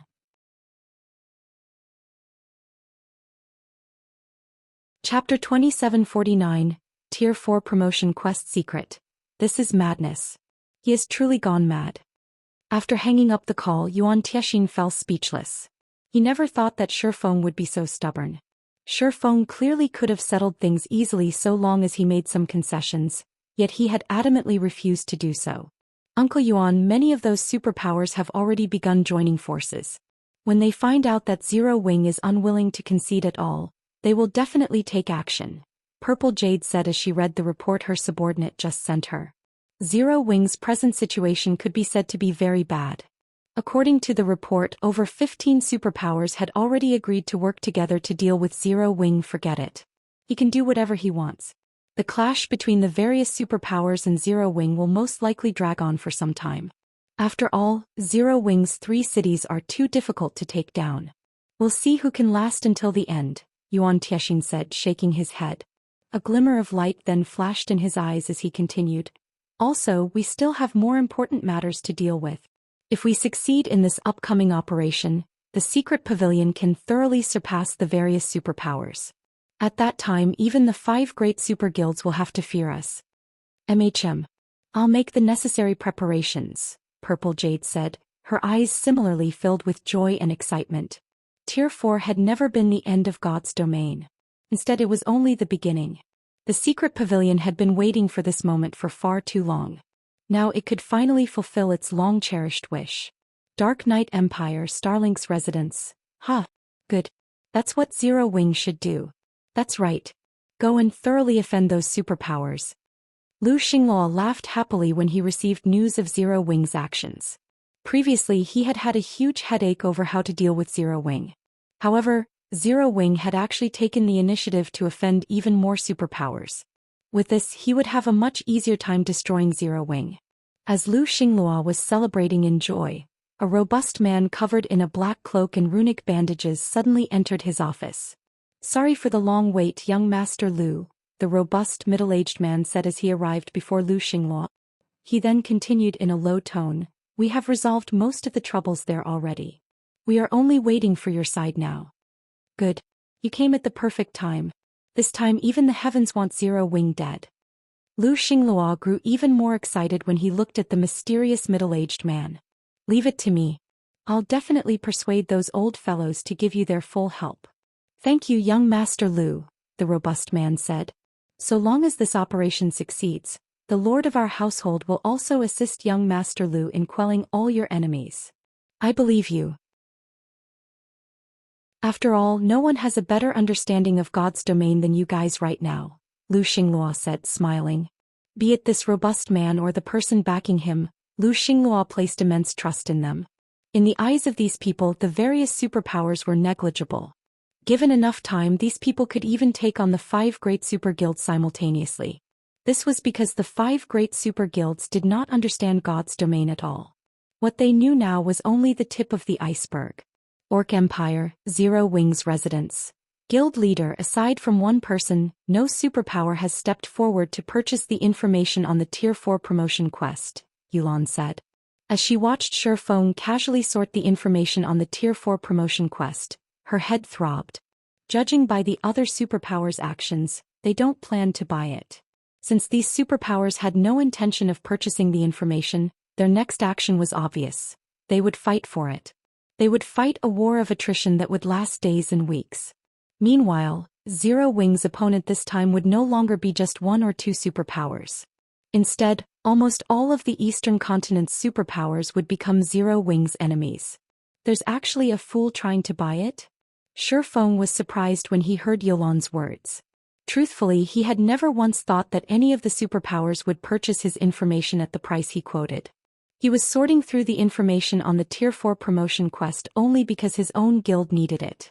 After all, quite a few Zero Wing members already possessed the strength and level required to challenge their Tier 4 promotion quest. All they lacked was the knowledge of how to search for their respective Tier 4 legacy lands and the process of obtaining their Tier 4 legacies. Yulan was momentarily rendered speechless by Shi Feng's response. After hesitating for a moment, she said, "You know this person, guild leader." "I know them. Is it the secret pavilion's Yuan Tiexin?" After giving the matter some thought, Shi Feng felt that among his acquaintances, only the secret pavilion's Yuan Tiexin could afford to purchase his information. As for Frost Heaven, the guild had just participated in the reserve seat competition. It definitely did not possess 5,000 units of 7 luminaries crystals at this point. "No, it's mythology's cold shadow," Yulan said, shaking her head. She then asked hesitantly, "Guild leader, are you really planning to sell it to her?" Due to the reserve seat competition, Zero Wing was now on mythology's radar. If they sold information on the Tier 4 promotion quest to mythology now, it would be incredibly disadvantageous for Zero Wing. "Of course. Why wouldn't I sell it?" Shi Feng answered without hesitation. "We already announced our intention to do business. Since we said we would sell the information, we naturally can't go back on our word. Otherwise, the various superpowers will have even more reason to target us." He was in urgent need of 7 luminaries crystals right now. Although he had some methods for obtaining a large amount of the crystal, these methods required a lot of time to execute. He wasn't certain he could collect enough 7 luminaries crystals to surpass the top 3 rankers of the upper zone's contribution competition within the next 2 months. At best, he could secure one of the top 20 positions. Gaining 5,000 units of 7 luminaries crystal now would save him a lot of trouble. However, White Feather has stated that we cannot mention this transaction to anybody else, Yulan said. They want this to be a secret between only our 2 sides. They also want to sign a contract to this effect. That won't be a problem. Even if they didn't suggest it, we would have asked them to sign a confidentiality agreement that restricts them from sharing the information with outsiders, Shi Feng said. Information on the Tier 4 promotion quest was like a hot potato right now. Anyone holding it would be struck with misfortune. Even a super guild like Mythology wouldn't be safe. Hence, it was very normal for Mythology not to want outsiders to find out about this transaction. Make a copy of everything here and give it to them, Shi Feng instructed as he handed the compiled information on the Tier 4 promotion quest to Yulan. Everything? Yulan was surprised to hear Shi Feng's words. The players of God's domain were still ignorant of the Tier 4 promotion quest. In fact, even Zero Wing's members knew nothing about it. If they sold all this information to Mythology, that would be akin to throwing away all their advantages. Everything. Shi Feng nodded. Since the other party is willing to pay an astronomical price for this information, I naturally won't be stingy. Not to mention, the secret to the Tier 4 promotion quest isn't a secret at all. Once the various superpowers learn about it, we can let them know how ridiculous their fantasies about the secret are. Information on the Tier 4 promotion quest was indeed incredibly precious. At the very least, that was the case now. However, once one of the various superpowers experts successfully reached Tier 4, the information he was selling would be worthless. Yes. It didn't matter how much information he provided about the Tier 4 promotion quest. The real value of his information was simply in helping to produce the first Tier 4 player as quickly as possible. Moreover, the so-called information on the Tier 4 promotion quest couldn't actually be considered a secret. This was because locating the Tier 4 legacy land and resolving the problems one would encounter in the legacy land were both problems that players needed to resolve on their own. The only information he could provide was the method to search for Tier 4 legacy lands. Whether one could locate their legacy land with this information would still depend on their luck. After all, Tier 4 legacy lands did not have a fixed position. They would appear at random in God's domain. The Tier 4 legacy lands were all located in spaces outside of the main continents. What players needed to do to visit these legacy lands was find the randomly occurring spatial nodes that could teleport them to these legacy lands. In addition to the information on how to search for Tier 4 legacy lands, the only other valuable information he provided was the process of learning one's legacy during the promotion quest. With this information, one wouldn't go into one's promotion quest blind. Even so, the amount of help this information could provide was limited because the process of learning one's legacy depended entirely on the individual. Outsiders couldn't help in this matter. Meanwhile, the method he provided to search for Tier 4 legacy lands was to venture into incredibly dangerous neutral maps of at least level 130. The more dangerous a neutral map was, the more likely one could find a Tier 4 legacy land. Only by searching in these maps would one have a greater chance of locating a Tier 4 legacy land. Aside from this method, there was no other way. If he excluded these bits of information, then the information on the Tier 4 promotion quest he sold would be nothing but a scam. After reading the information, Yulan was stunned. This is the Tier 4 promotion quest secret? Yulan suddenly felt the urge to laugh. The various superpowers were currently desperately trying to obtain information on the Tier 4 promotion quest. However, if they were to learn the exact details of the information, they would most likely lose their minds. Read latest chapters at Wuxia World. EU. After all, in the information Shifeng compiled, there was nothing whatsoever that could increase one's success rate with the Tier 4 promotion quest. The funny thing was, the various superpowers thought that they could have an easier time producing Tier 4 players so long as they had this information. In fact, they were so staunch in their belief that they were waging war against Zero Wing. In reality, by targeting Zero Wing, all the superpowers were doing was wasting precious time when they could be improving themselves. That's right. This is the information on the Tier 4 promotion quest, Shifeng said, chuckling. I can even announce to those superpowers right now that they have already been eliminated from the struggle for hegemony in God's domain. As Shifeng and Yulan were conversing, Liang Jing suddenly entered the room. Guild leader, Unyielding Soul and Crimson Emperor are ready. They can take action as soon as you give the command, Liang Jing said excitedly. Good. Have them start moving, Shifeng said, nodding. It's about time we let these so-called superpowers know how laughable their actions are.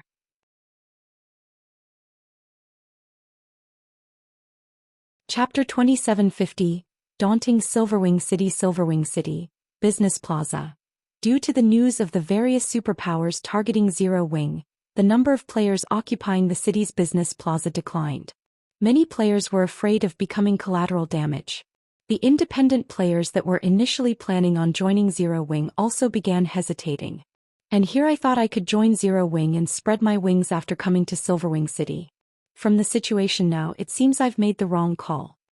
I heard that many Zero Wing members withdrew from the guild.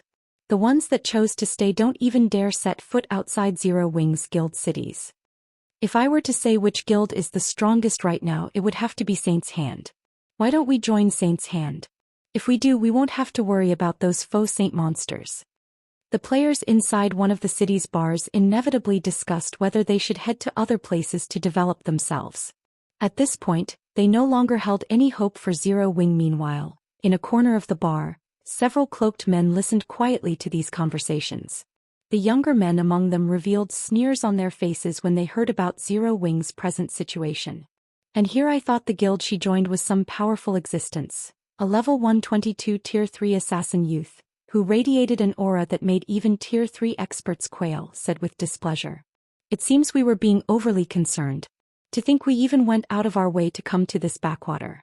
Zero Wing isn't even comparable to one of the main continent's super guilds. I really don't know how it got so lucky to actually get her to join. Now she's not even willing to join us. Old Six, don't say that. Although this place isn't much, I heard that those super guilds and super first-rate guilds have quite a few capable experts. We can use this opportunity to investigate these people and understand the standards of the experts here, a cool-headed, middle-aged man sitting at the head of the group said, chuckling. As for Zero Wing, we can just report the truth to the higher-ups once we return. At that time she will definitely panic. I guess so. Smiling, the assassin youth said, if she's willing to join us, I wouldn't mind helping Zero Wing out a little. Just when the various superpowers and independent players thought that Silverwing City would become a ghost city, large groups of players suddenly appeared on the city's streets one after another. These players filled the main streets and alleyways of the city, easily numbering in the hundreds of thousands. Moreover, every one of these players was formidable. What's going on? Why are Crimson Emperors and Unyielding Souls members coming here? Are those two guilds planning to work together with Zero Wing to oppose the various superpowers? The players and powers residing in Silverwing City were momentarily dumbfounded, unable to understand what had gotten into the two super first-rate guilds for them to garrison so many of their members in Silverwing City. Moreover, this number was still increasing as time passed. In just half an hour, the two guilds had gathered over 3 million members in the city, livening up the previously desolate city significantly. Heart, has your guild gone mad? You're actually betting all your chips on Zero Wing. Is Crimson Emperor trying to make an enemy out of us? In this situation, the various superpowers had to contact Unyielding Heart and Illusory Words, who were in charge of the operation this time.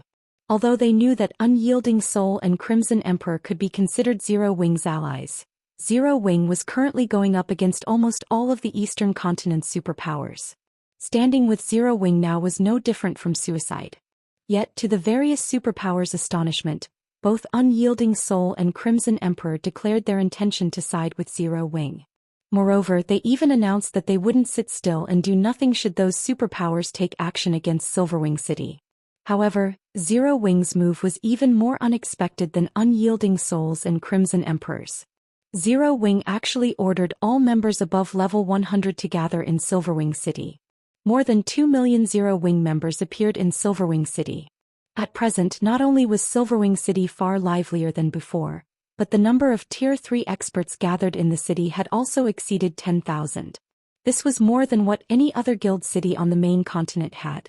With more than 10,000 Tier 3 experts garrisoning Silverwing City, let alone the various superpowers, even the 5 great super guilds would have to be wary of the city.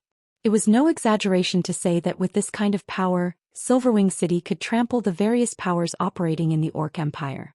If the superpowers wished to create any waves in Silverwing City, they would have to disregard cost and dispatch a large number of Tier 3 experts into the city's surroundings. Anything less would be futile. Unyielding Soul and Crimson Emperor must have gone crazy. They're actually willing to go to such an extent just to help Zero Wing? When Cold Shadow received news of Unyielding Soul and Crimson Emperor's actions, she too was surprised. She had anticipated that Zero Wing had a trump card prepared. Otherwise, it wouldn't have dared to provoke the various superpowers. However, never had she expected Zero Wing's trump card to be something like this. At this moment, let alone Cold Shadow, someone who was hostile to Zero Wing, even Frostheaven's 7 Wonders was dumbfounded. He never imagined that Zero Wing could make 2 super first-rate guilds bet all their chips on it. With the combined force of the 3 guilds, even the superpowers wouldn't dare mess around. After all, those superpowers had dared to target Zero Wing before only because the guild lacked background resources and funding. With their advantage in numbers and funding, they could easily suppress Zero Wing and make the guild submit. However, now that Zero Wing had 2 superpowers backing it, numbers and funding were no longer its weaknesses. If the superpowers wished to persecute Zero Wing, they would have to pay at least 10 times the price they had to pay before. The various superpowers weren't the only ones confused by this situation. Even Zero Wing's internal members were at a loss. Damn, our guild was actually so awesome. But why did the guild gather all of us in Silverwing City? Are we going to occupy the Orc capital city? The assembled Zero Wing members speculated exuberantly. After all, the strength currently gathered in Silverwing City was no laughing matter. A force of 10,000 plus Tier 3 experts was more than enough to flatten the Orc capital city's inner area. They might even be able to put up a fight in the core area. Guild leader, all our level 100 plus members have arrived. The 2 guilds are also ready to set off for Sky Spring City at any time, Liang Jing reported excitedly. She had maintained her calm while everyone else in the guild was panicking over Zero Wing's predicament. This was because she had found out about the secret Covenant Towers matter ahead of time and Zero Wing's settlement into Sky Spring City. So long as Zero Wing sealed off Sky Spring City, outsiders would have difficulty setting foot out of the city. Meanwhile, Zero Wing's members could travel freely to the secret Covenant Tower to grind for levels. They wouldn't need to worry about heading elsewhere to level up. At that time, it would become almost impossible for the superpowers to harm Zero Wing's guild members. Not to mention when the various superpowers members grinded for levels out in the fields, the interference of those troublesome NPCs would greatly reduce their leveling speed. This, in turn, would further widen the gap in leveling speeds between the superpowers members and Zero Wing's members. Alright. Open the teleportation hall now, Shifeng said, nodding. Although things had developed somewhat differently from his original plan, it wouldn't affect the overall situation. Afterward, all Zero Wing had to do was watch as the various superpowers struggled to cope with the increasing number of NPCs and NPC forces. Understood. Read latest chapters at Wuxia World. EU. With great excitement, Liang Jing instructed her subordinates to remove the walls and various camouflage buildings around the teleportation hall. The next moment, several 7- and 8-story tall buildings along the city's main street disappeared.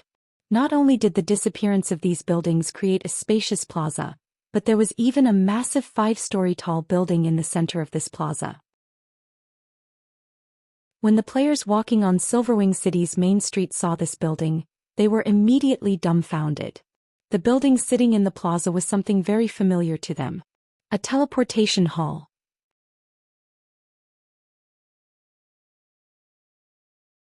Chapter 2751 Number 1 City in the future. The teleportation hall was a 5-story building with the footprint of 3 sports stadiums. The massive edifice looked as if it were the heart of this area. Previously, the teleportation hall's teleportation array had been suppressed by a magic barrier. However, now that the restriction was lifted, the teleportation array instantly stirred the mana inside Silverwing City, exciting the mana to flow toward the building. This sudden change stunned the players on the main street. Why does Silverwing City have a teleportation hall? Crap. I never thought Zero Wing would actually play such a card. Amazing. Simply amazing. So this is Zero Wing's true trump card? This won't do.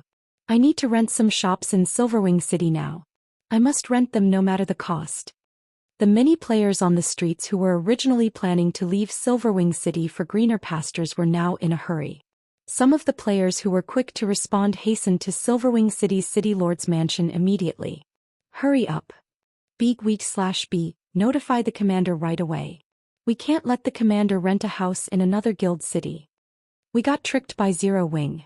Meanwhile, the various adventurer teams members frantically contacted their respective commanders lest they ruin their future by being even a tad slower.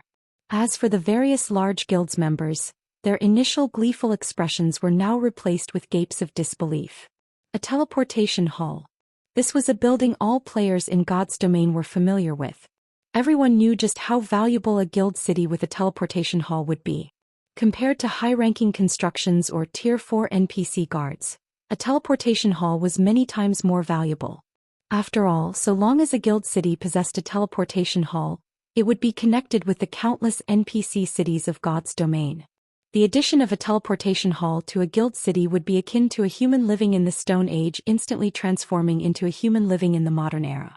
The teleportation hall would elevate the standard of a guild city by several levels. When the various superpowers received news of this addition, they were momentarily dumbfounded.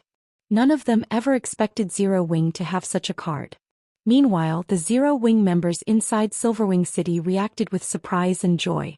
The guild leader is awesome. Those superpowers must be stupefied after this move. With the teleportation hall, Silverwing City will definitely become the heart of the neighboring kingdoms and even the Black Dragon Empire. Now, even if the superpowers are powerful, they won't be able to stop players from streaming into Silverwing City. Eventually, Silverwing City will become the number 1 city in this region. Initially, Zero Wing's members all thought they were in for a bloody battle against the various superpowers. They never thought Shifeng would bring them such a surprise. Silverwing City was on a distant neutral map. With the addition of the teleportation hall to the city, adventurer teams and independent players could now save up on plenty of travel time by teleporting directly to the Orc Empire. Even though the teleportation fees would be exorbitant, many expert players would rather pay the higher fee than waste their precious time. The players of the neighboring kingdoms and empires were highly likely to visit Silverwing City. At that time, Silverwing City's player population might exceed 10 million, or even 20 million. The various superpowers' attempt to suppress Zero Wing economically had become an utter joke. The only problem remaining would be the superpowers covertly targeting Zero Wing's members. However, that problem could be easily resolved. Zero Wing's members could simply stop wearing their guild emblems and travel to other neutral maps to grind. Guild Leader. Just a moment ago, over 2,000 players visited the City Lord's mansion to lease shops from us. At this rate, it won't take more than half a day before we rent out all our shops, Liang Jing said excitedly as she read the statistics report she just received. Many NPC merchants had withdrawn from Silverwing City after Zero Wing implemented the ban on NPCs. As a result, many shops were vacant. However, with the current frenzy, Zero Wing didn't have to worry about finding tenants for these shops anymore. In fact, the number of players seeking to lease shops from the city outnumbered the NPC merchants that had left, by a factor of 10 or more. Now, Silverwing City's income surpassed even the previous total income of Zero Wing's 3 guild cities. Emichung. Shifeng nodded, not at all surprised by this situation. However, we need to tweak the rates of our shops. Instead of just coins, anyone who wishes to lease shops in the city will also need to pay magic crystals. 1,000 magic crystals per week for shops in the city center and 300 magic crystals per week for shops in the outer area. Also, have the guild's members start making their way to Sky Spring City. In his previous life, any guild that gained the War God's Temple's recognition had practically been immune to economic suppression. The only way to hinder an official guild's development would be to destroy the said guild's guild city that housed the teleportation hall. Hence, the various superpowers had gone crazy fighting for the reserve seats. In fact, many powers would fight desperately just to secure a foreign aid position. Zero Wings becoming an official guild shortly after the first major update could be considered an incredibly fortunate matter. After all, the moment Zero Wing became an official guild, it was no longer competing on the same stage as the various superpowers. While it was indeed true that Zero Wing's current foundation was no match for that of the various superpowers, Zero Wing's potential was way above that of the superpowers. Now, all Zero Wing needed to do was completely seal the secret Covenant Tower and use it to rapidly develop the guild's strength before the NPC forces began their invasion.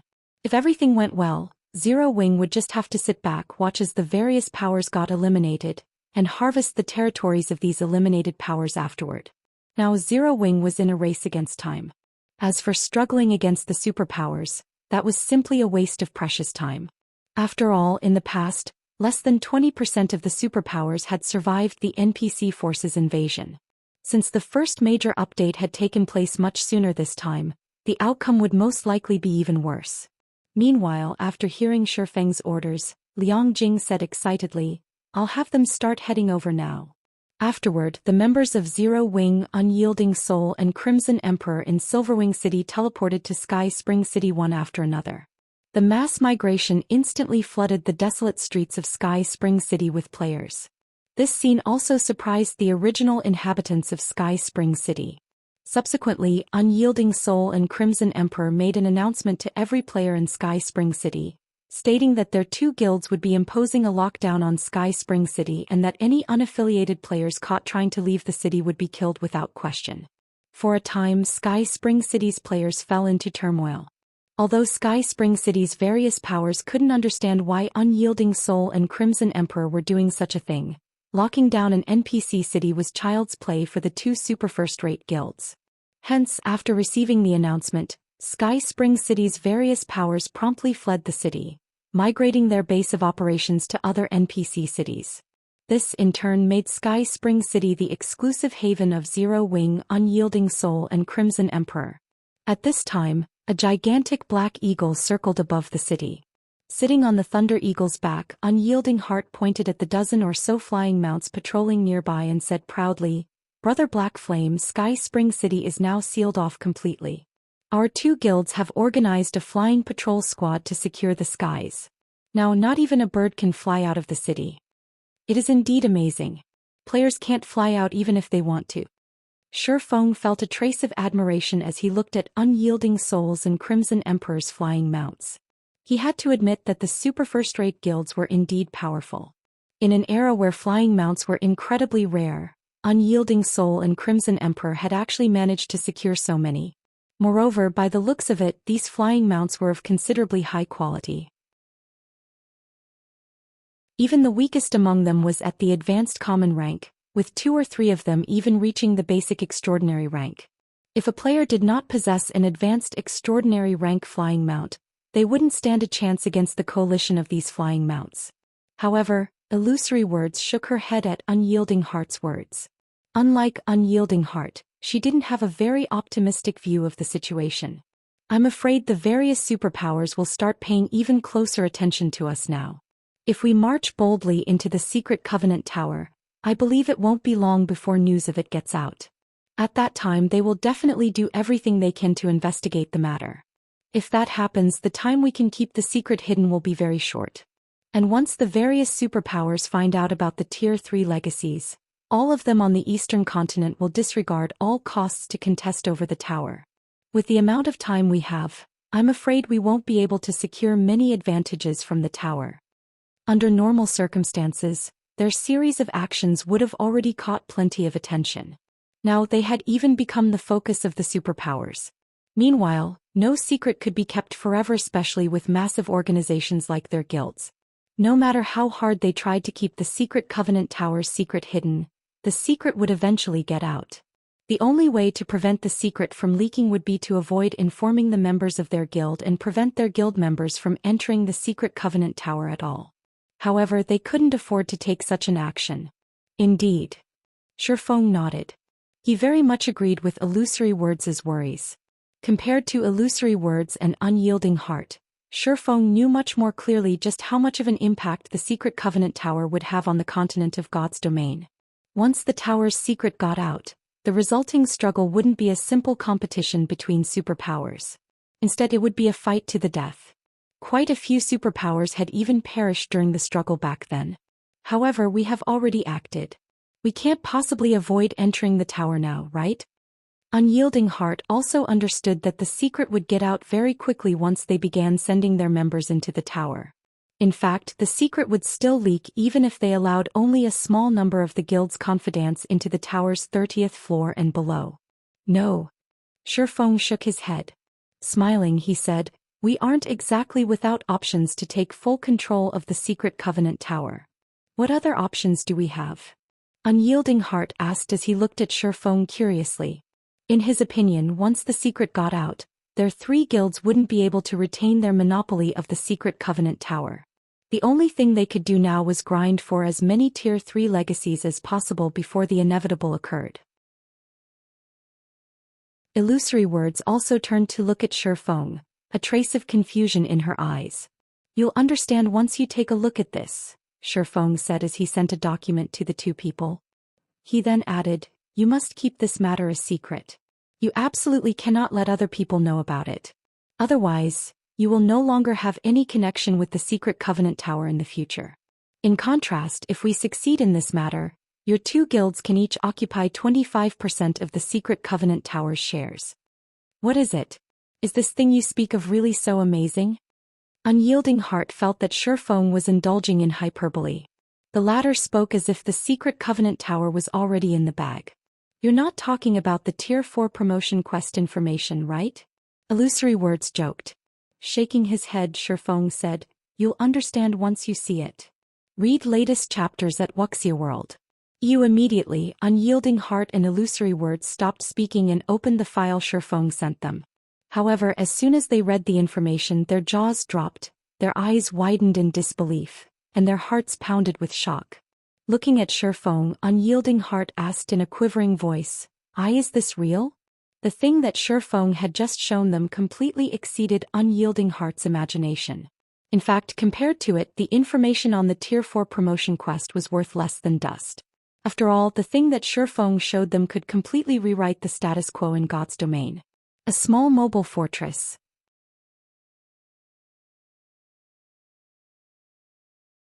Chapter 2752, Shifeng's Madness. "So, this is your true trump card?" When Illusory Words looked at the information displayed before her, she couldn't help finding Shifeng beyond her ken. First it was the teleportation hall. Then it was the secret Covenant Tower. Now there was even a small mobile fortress. Not only did Shifeng reveal one secret after another, but every secret was also more amazing than the other. At this point she even wondered whether Shifeng still had more astonishing secrets and trump cards hidden. She got the impression he was simply waiting for his enemies to come at him so that he could use them as Zero-Wing stepping stones. Simultaneously she felt fortunate that Crimson Emperor did not oppose Zero-Wing. Otherwise the consequences would be unimaginable. Sort of, Shifeng said, chuckling. May I know if you two are interested now? In reality, even Shifeng coveted the small mobile fortress. However, although he had the design for it now, he barely had any of the necessary materials to construct it. Incidentally, he could pull two wealthy guilds into the endeavor. Taking a deep breath, Illusory Words turned to look at Shifeng and demanded, "Out with it. How do you want to do this?" Unyielding Heart also nodded in agreement with Illusory Words' question. He wanted to hear Shifeng's plans. "You've seen the small mobile fortress's basic information already." Smiling faintly, Shifeng said, "The wealth needed to construct it is astonishing. I can confidently say that even if we empty out your two guilds, we still won't have enough resources to build it." Neither Illusory Words nor Unyielding Heart refuted Shifeng's words. Although Shifeng did not show them the requirements for constructing the small mobile fortress, even a fool could tell that the cost of such a terrifying sky fortress would be astronomical. It definitely wasn't something current superpowers could afford. "I don't need you to pay for the fortress's construction cost. However, I will need your two guilds to pay 2 million magic crystals and 5 million gold coins each for the Secret Covenant Tower's shares. What do you think?" Elaborating on his point, Shifeng said, "Once we fully occupy the Secret Covenant Tower, we can collect entrance fees from other players. For example, we can charge 2 magic crystals or 1 gold coin. Your two guilds will each get 25% of the profits. Of course, before this I still need your two guilds to lend me your help. Otherwise it would be very difficult to accomplish this task." At Shifeng's words, Illusory Words and Unyielding Heart began pondering in silence. What Shifeng said was simply too astonishing. If they followed his plan, they would basically be declaring war on the Eastern continent's other superpowers. Moreover, it would be irreconcilable. Of course, if Shifeng's plan succeeded, Crimson Emperor and Unyielding Soul would stand at the top of the Eastern continent. To put it simply, this was a gamble. Shifeng was not at all surprised to see the two's reactions. In reality, he had planned to carry out such a plan since the very beginning. However, instead of revealing his full plan right off the bat, he had chosen to reveal it sequentially to the two guilds. Otherwise, they would most likely have rejected it then and there. Zero-Wing wouldn't be able to become a true titan in God's domain in that case. Only by securing the Secret Covenant Tower could Zero-Wing continually produce Tier 3 players in large numbers. After all, a complete Tier 3 legacy could be used only 9 times at most. In other words, a Tier 3 legacy could, at best, produce 9 Tier 3 players. After a Tier 3 legacy's uses were exhausted, it would disappear automatically, and one would have to find another complete Tier 3 legacy. Hence, it was necessary to keep sending players to explore the Secret Covenant Tower. However, if Zero-Wing held the tower for only a short period, the small advantage it would gain wouldn't be enough for the guild to undergo a qualitative transformation.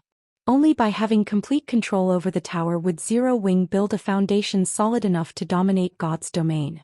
Now that Crimson Emperor and Unyielding Soul had seen the preliminary parts of his plan coming to fruition, the two guilds would also have more confidence in Zero-Wing.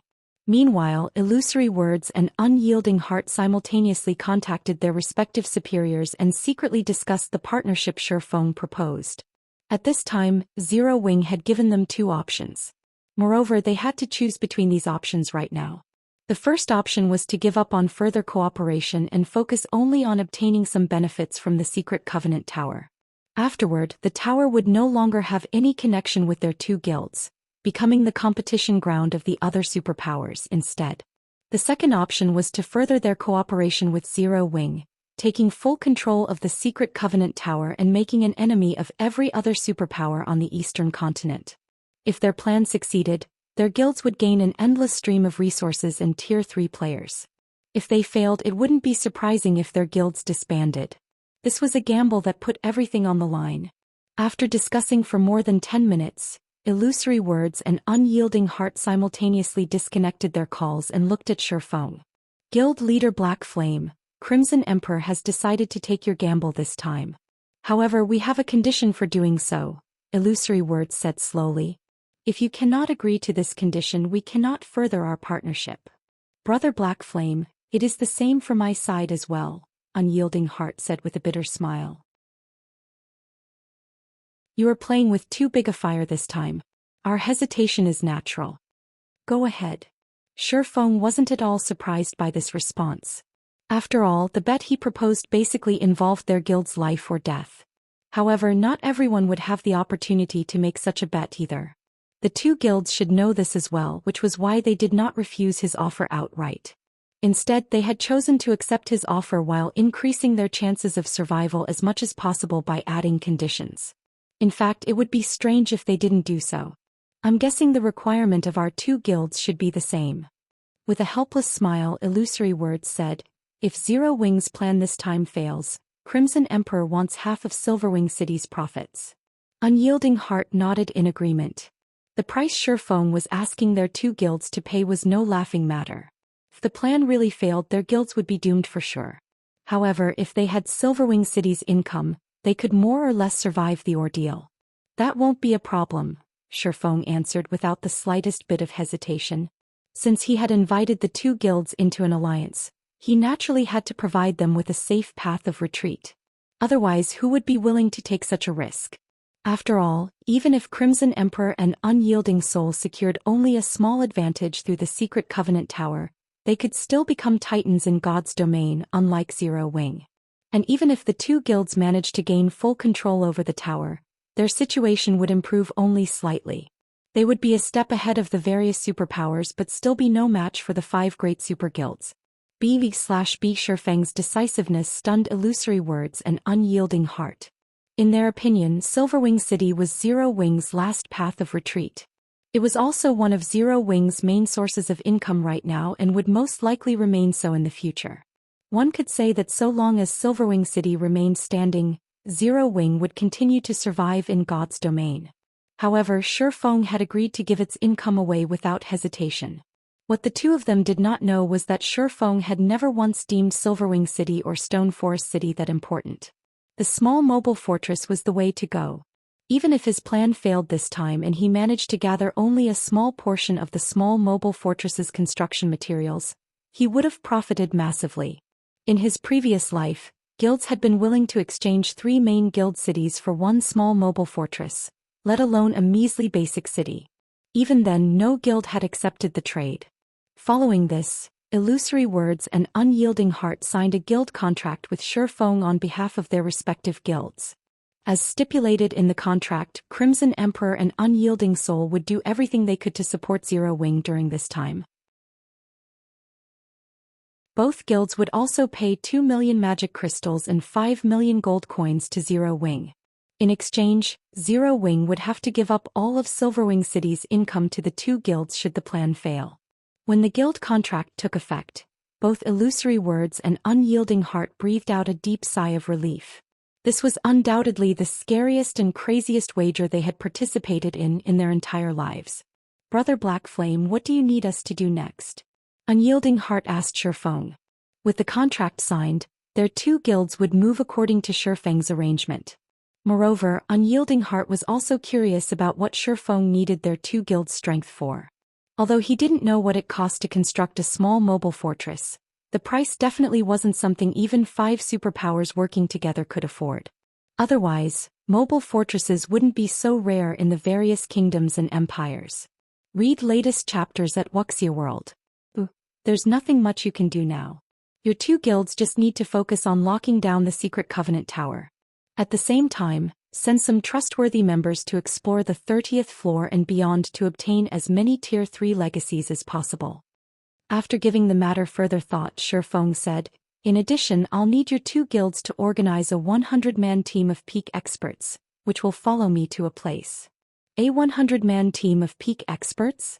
Shifeng's words shocked Unyielding Heart. Even working together, Crimson Emperor and Unyielding Soul wouldn't be able to form such a team. At best, they would be able to bring out 70 or 80 peak experts. Can you tell us where we're going? Illusory Words frowned at Shifeng's words. Peak experts were the pillars of their guilds. Fielding so many peak experts for one operation would place a heavy burden on their guilds. Chuckling, Shifeng answered honestly, the ruined mountain range.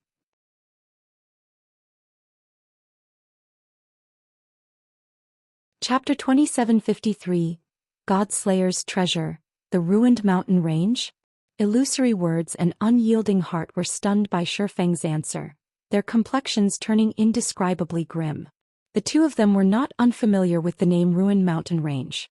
On the contrary, this was a name that resounded among the various superpowers. The superpowers usually sent scouts to check out level 100+ neutral maps, which had many danger zones. Some superpowers would even investigate level 130 to level 150 neutral maps. Of the explorations conducted by the superpowers, none of the exploration teams they sent into the Ruined Mountain Range had returned alive. Yes. Despite the Ruined Mountain Range being only a level 120+ neutral map, none of the expert players that entered it had returned alive. In fact, they didn't even know how they died. After suffering such bizarre losses, the superpowers stopped attempting to explore the Ruined Mountain Range. After all, the players capable of entering level 120+ neutral maps were incredibly strong experts, with even the weakest among them being at the Flowing Water realm. Even the superpowers couldn't afford to have too many of such experts dying. Due to this reason, the Ruined Mountain Range had become a forbidden land for the various superpowers.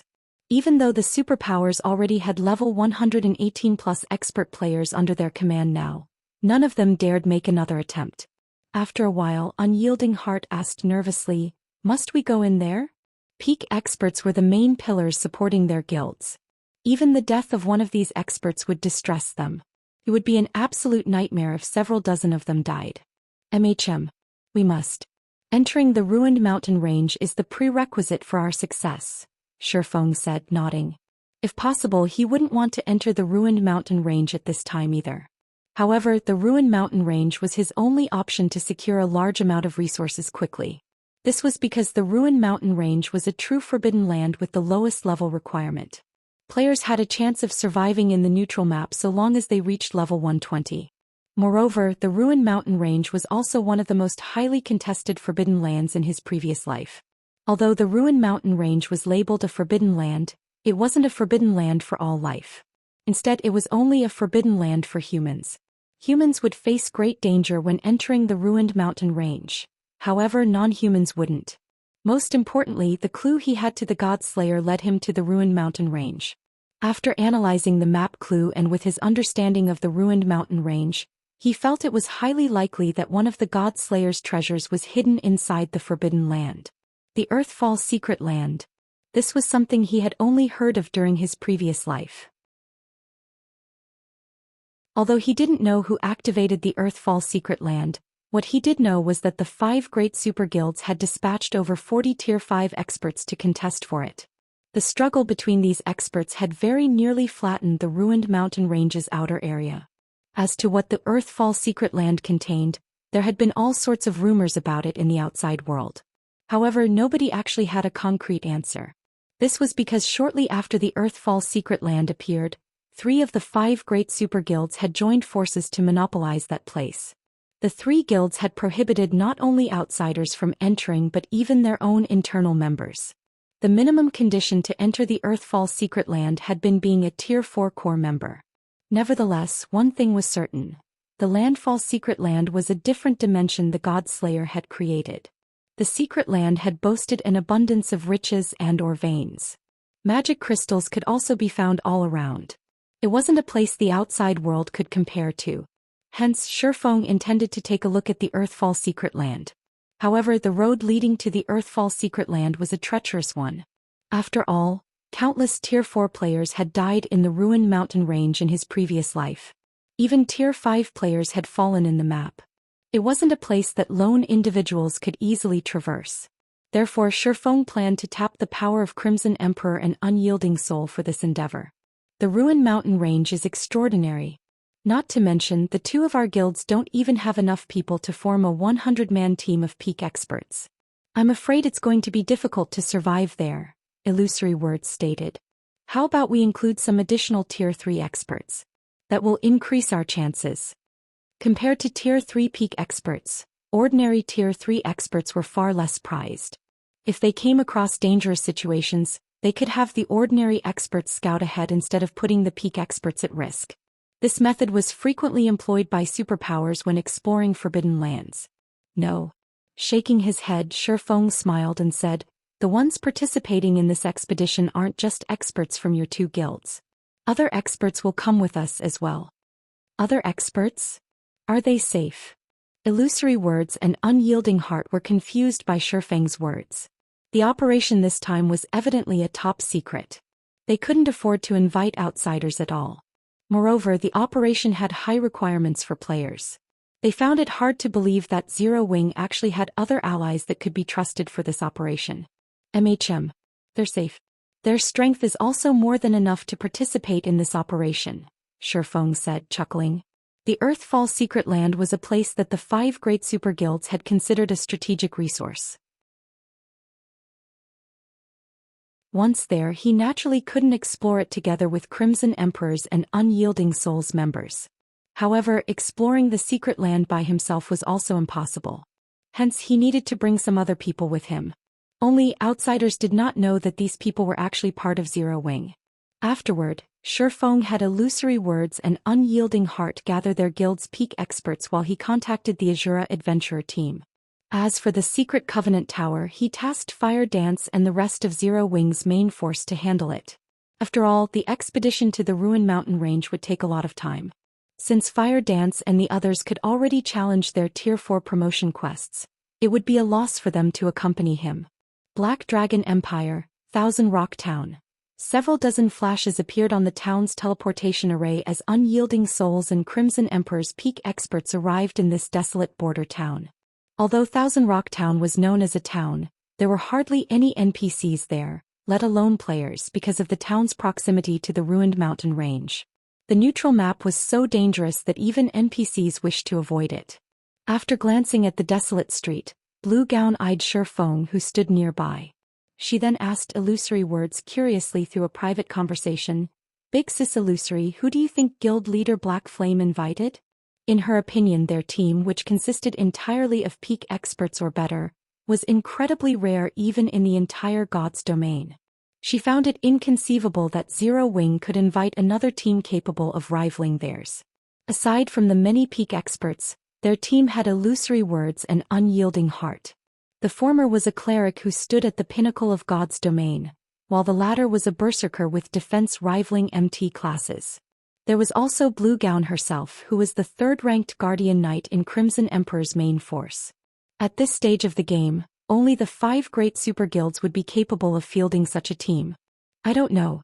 According to the information we gathered, only the Dragon Phoenix Pavilion's Phoenix Rain might be of help. However, Phoenix Rain disappeared, so Zero Wing shouldn't have any other capable allies, Illusory Words replied, shaking her head. She too was curious about the allies Shifeng mentioned.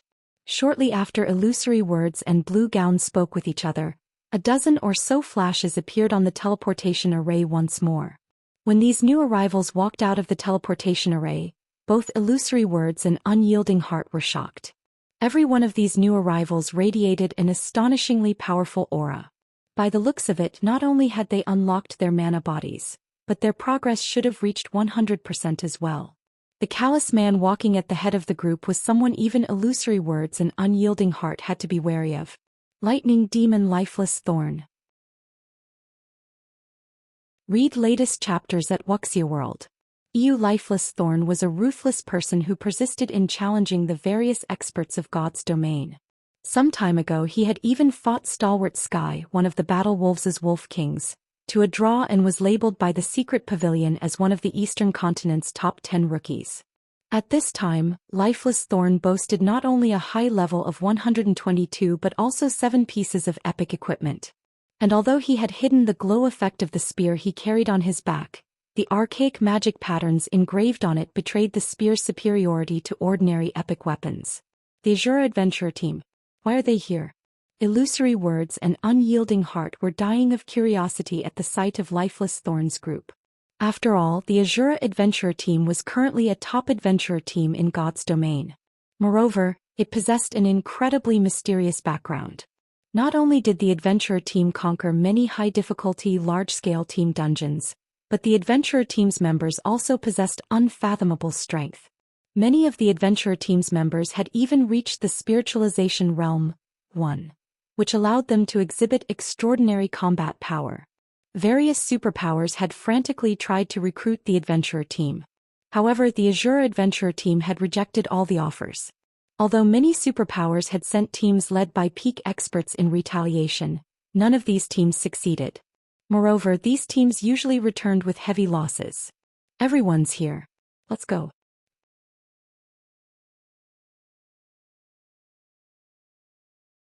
Chapter 2754, Forbidden Land for Humans. Everyone's here? Illusory words and unyielding heart turned to Shifeng in astonishment. Could it be them?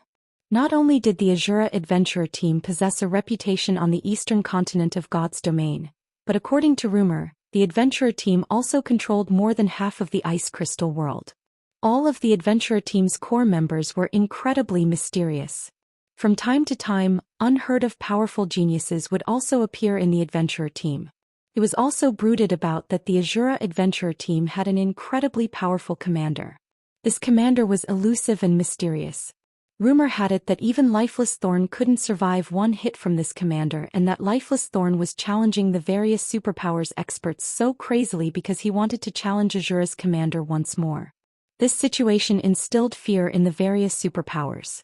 For this reason, God's Domain's superpowers suspected that the Azura adventurer team had the backing of a mysterious and powerful force. In fact, they even suspected that this mysterious backer was someone from the upper zone's top layer. The Azura adventurer team had arrogantly rejected many of the powers that wished to recruit it. This, in turn, resulted in many clashes between Azura and the various powers. And the more Azura fought, the more famous it became. Now, however, it was actually revealed that Azura had a good relationship with Zero Wing. They'll be moving with us later on, Shifeng said. He then nodded at Lifeless Thorn and the others in greeting. Actually, even Shifeng was somewhat surprised when he saw Lifeless Thorn and the others. He never thought that they would improve so much in the time he hadn't seen them. Now, Lifeless Thorn and the others surpassed Fire Dance and Zero Wing's other main force members in levels. Moreover, Lifeless Thorn's aura suggested that he was half a step into the domain realm already. Shifeng had to admit that the man was truly a battle maniac.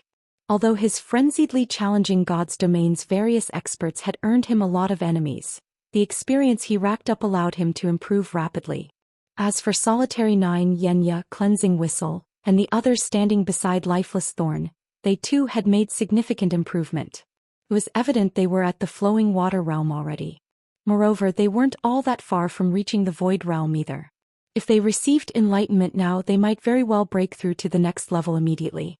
Meanwhile, Shifeng's introduction of them rendered Lifeless Thorn and the others momentarily speechless. They nodded at illusory words and unyielding heart in acknowledgement, none of them showing any intention of speaking to the two strangers. At this time, Solitary 9 spoke to Shifeng excitedly through a private conversation, asking, "Commander, what do you think of the people we brought this time? Everyone's combat power is on par with peak experts. We didn't shame you, right?" "Indeed. I never thought you would manage to recruit so many talents," Shifeng said in astonishment as he studied Azura's team members. Quite a few of the Azura members present were people he was unacquainted with personally. However, he had heard of a few of these people in his previous life. All of them had been well-known solo experts in the game. 2 of them had even reached Tier 5, only slightly inferior to Lifeless Thorn, who had reached the demigod standard. Shifeng truly had not imagined that Lifeless Thorn and the others would be able to recruit all these people into the Azura adventurer team. Following this, Solitary 9 told Shifeng about recent events, mentioning that they had accidentally strayed into a magical place where time flowed at a completely different rate, and the players residing there were incredibly strong. In that magical place, Refinement Realm experts were considered third-rate. They were no big deal whatsoever. The players there were also very high-leveled, with some having even reached level 130 already. When Solitary 9 and the others visited that place, they had been utterly dumbfounded. During their stay in that magical place, they had frequently fought with the experts there.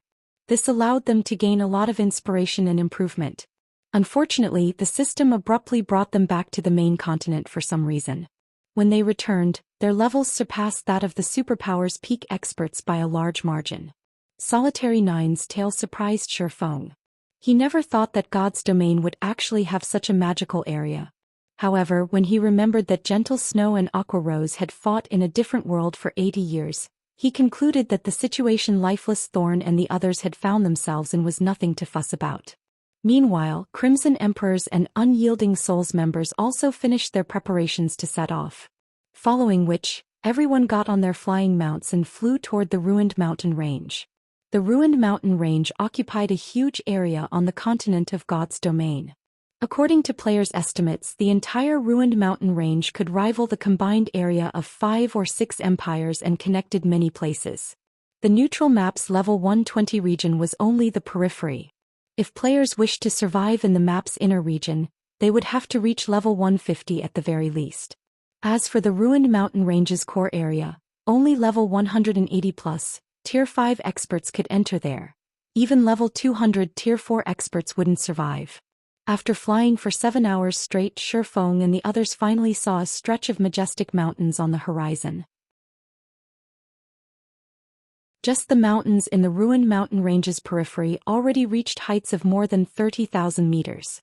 The sky of the mountain range was also shrouded in thunderclouds, and purple lighting arcs frequently appeared, bombarding the mountain range. Those seeing the ruined mountain range for the first time were inevitably stunned by the magnificent and destructive scene before them. "We're descending," Shifeng instructed everyone after taking a look at the mountain range ahead. Flying mounts couldn't fly into the ruined mountain range. If players wished to enter the neutral map, they had to rely on their own 2 feet. This was because even Tier 5 experts couldn't withstand the purple lightning. Even a level 200 Tier 5 Guardian Knight would fall after suffering 3 to 5 lightning strikes. Anyone who wished to fly inside the ruined mountain range would have to reach Tier 6 first. Only then could they endure the purple lightning. Shortly afterward, Shifeng and the others arrived in a forest near the ruined mountain range. They then stored their flying mounts one after another. "Once we enter the ruined mountain range, everyone must stick to the team as closely as possible. You must not split off from the team under any circumstances. Otherwise, you'll be responsible for the consequences," Shifeng said after everyone had finished organizing themselves. "Remember, even if someone beside you is asking for help or I tell you to run for your lives, ignore everything. You must continue sticking to the team and advance. We also need to move as fast as possible." Upon hearing Shifeng's command, everyone present was surprised and puzzled. "Guild leader Black Flame, are we supposed to ignore even your commands after we enter the map?" Blue Gown asked, her eyes filled with questions as she looked at Shifeng. Shifeng had clearly stated before that they needed to listen to his every command.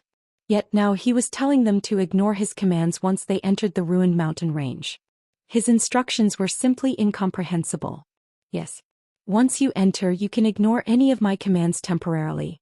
You can also ignore everyone around you until the team comes to a halt," Shifeng said, nodding. "Why?" Illusory Words was also slightly confused by this situation. "Is there an illusion inside?" "I'm not sure either. In any case, the environment inside is very special. You will suffer from hallucinations once you enter. However, despite being hallucinations, everything you see isn't an illusion but real instead. Nobody can tell what is real or fake once inside. You can treat everything as real and you can also treat everything as fake," Shifeng said calmly. "The only thing I am certain of is that stopping inside means death." This was also why he had Crimson Emperor and Unyielding Soul dispatch only peak experts for this expedition. Anyone capable of becoming a peak expert would possess a firm mindset. Meanwhile, only with a firm mindset could one pass through the ruined mountain range's periphery. "How can there be such an environment?" Blue Gown was shocked at Shifeng's explanation. As far as she knew, Forbidden Lands were merely places with harsh environments and strong monsters. Yet, the ruined mountain range was actually a place that subjected players to hallucinations. At this moment, let alone Blue Gown, even Illusory Words and Unyielding Heart had grim expressions on their faces. Suddenly, they understood why the various superpowers experts had died unawares after entering the ruined mountain range. In fact, it would be strange if they knew how they died. In this world, the scariest thing was the unknown. Meanwhile, the ruined mountain range undoubtedly fulfilled this condition. Although they didn't know whether there were any monsters in the ruined mountain range's periphery, just the unique environment alone made it a scary place. In fact, it wouldn't be an exaggeration to call it the scariest place they had visited since entering God's domain. The ruined mountain range truly deserved its reputation as a forbidden land for humans. "Alright, let's head inside," Shifeng said after seeing that everyone had digested his words. "Remember, stick to the team." Afterward, Shifeng led the team to a mountain path that led into the ruined mountain range. The mountain path was relatively close by. Tier 3 players would take only a few minutes to cross the distance on foot. Less than 10 minutes later, the team of 100+ players entered the ruined mountain range's perimeter.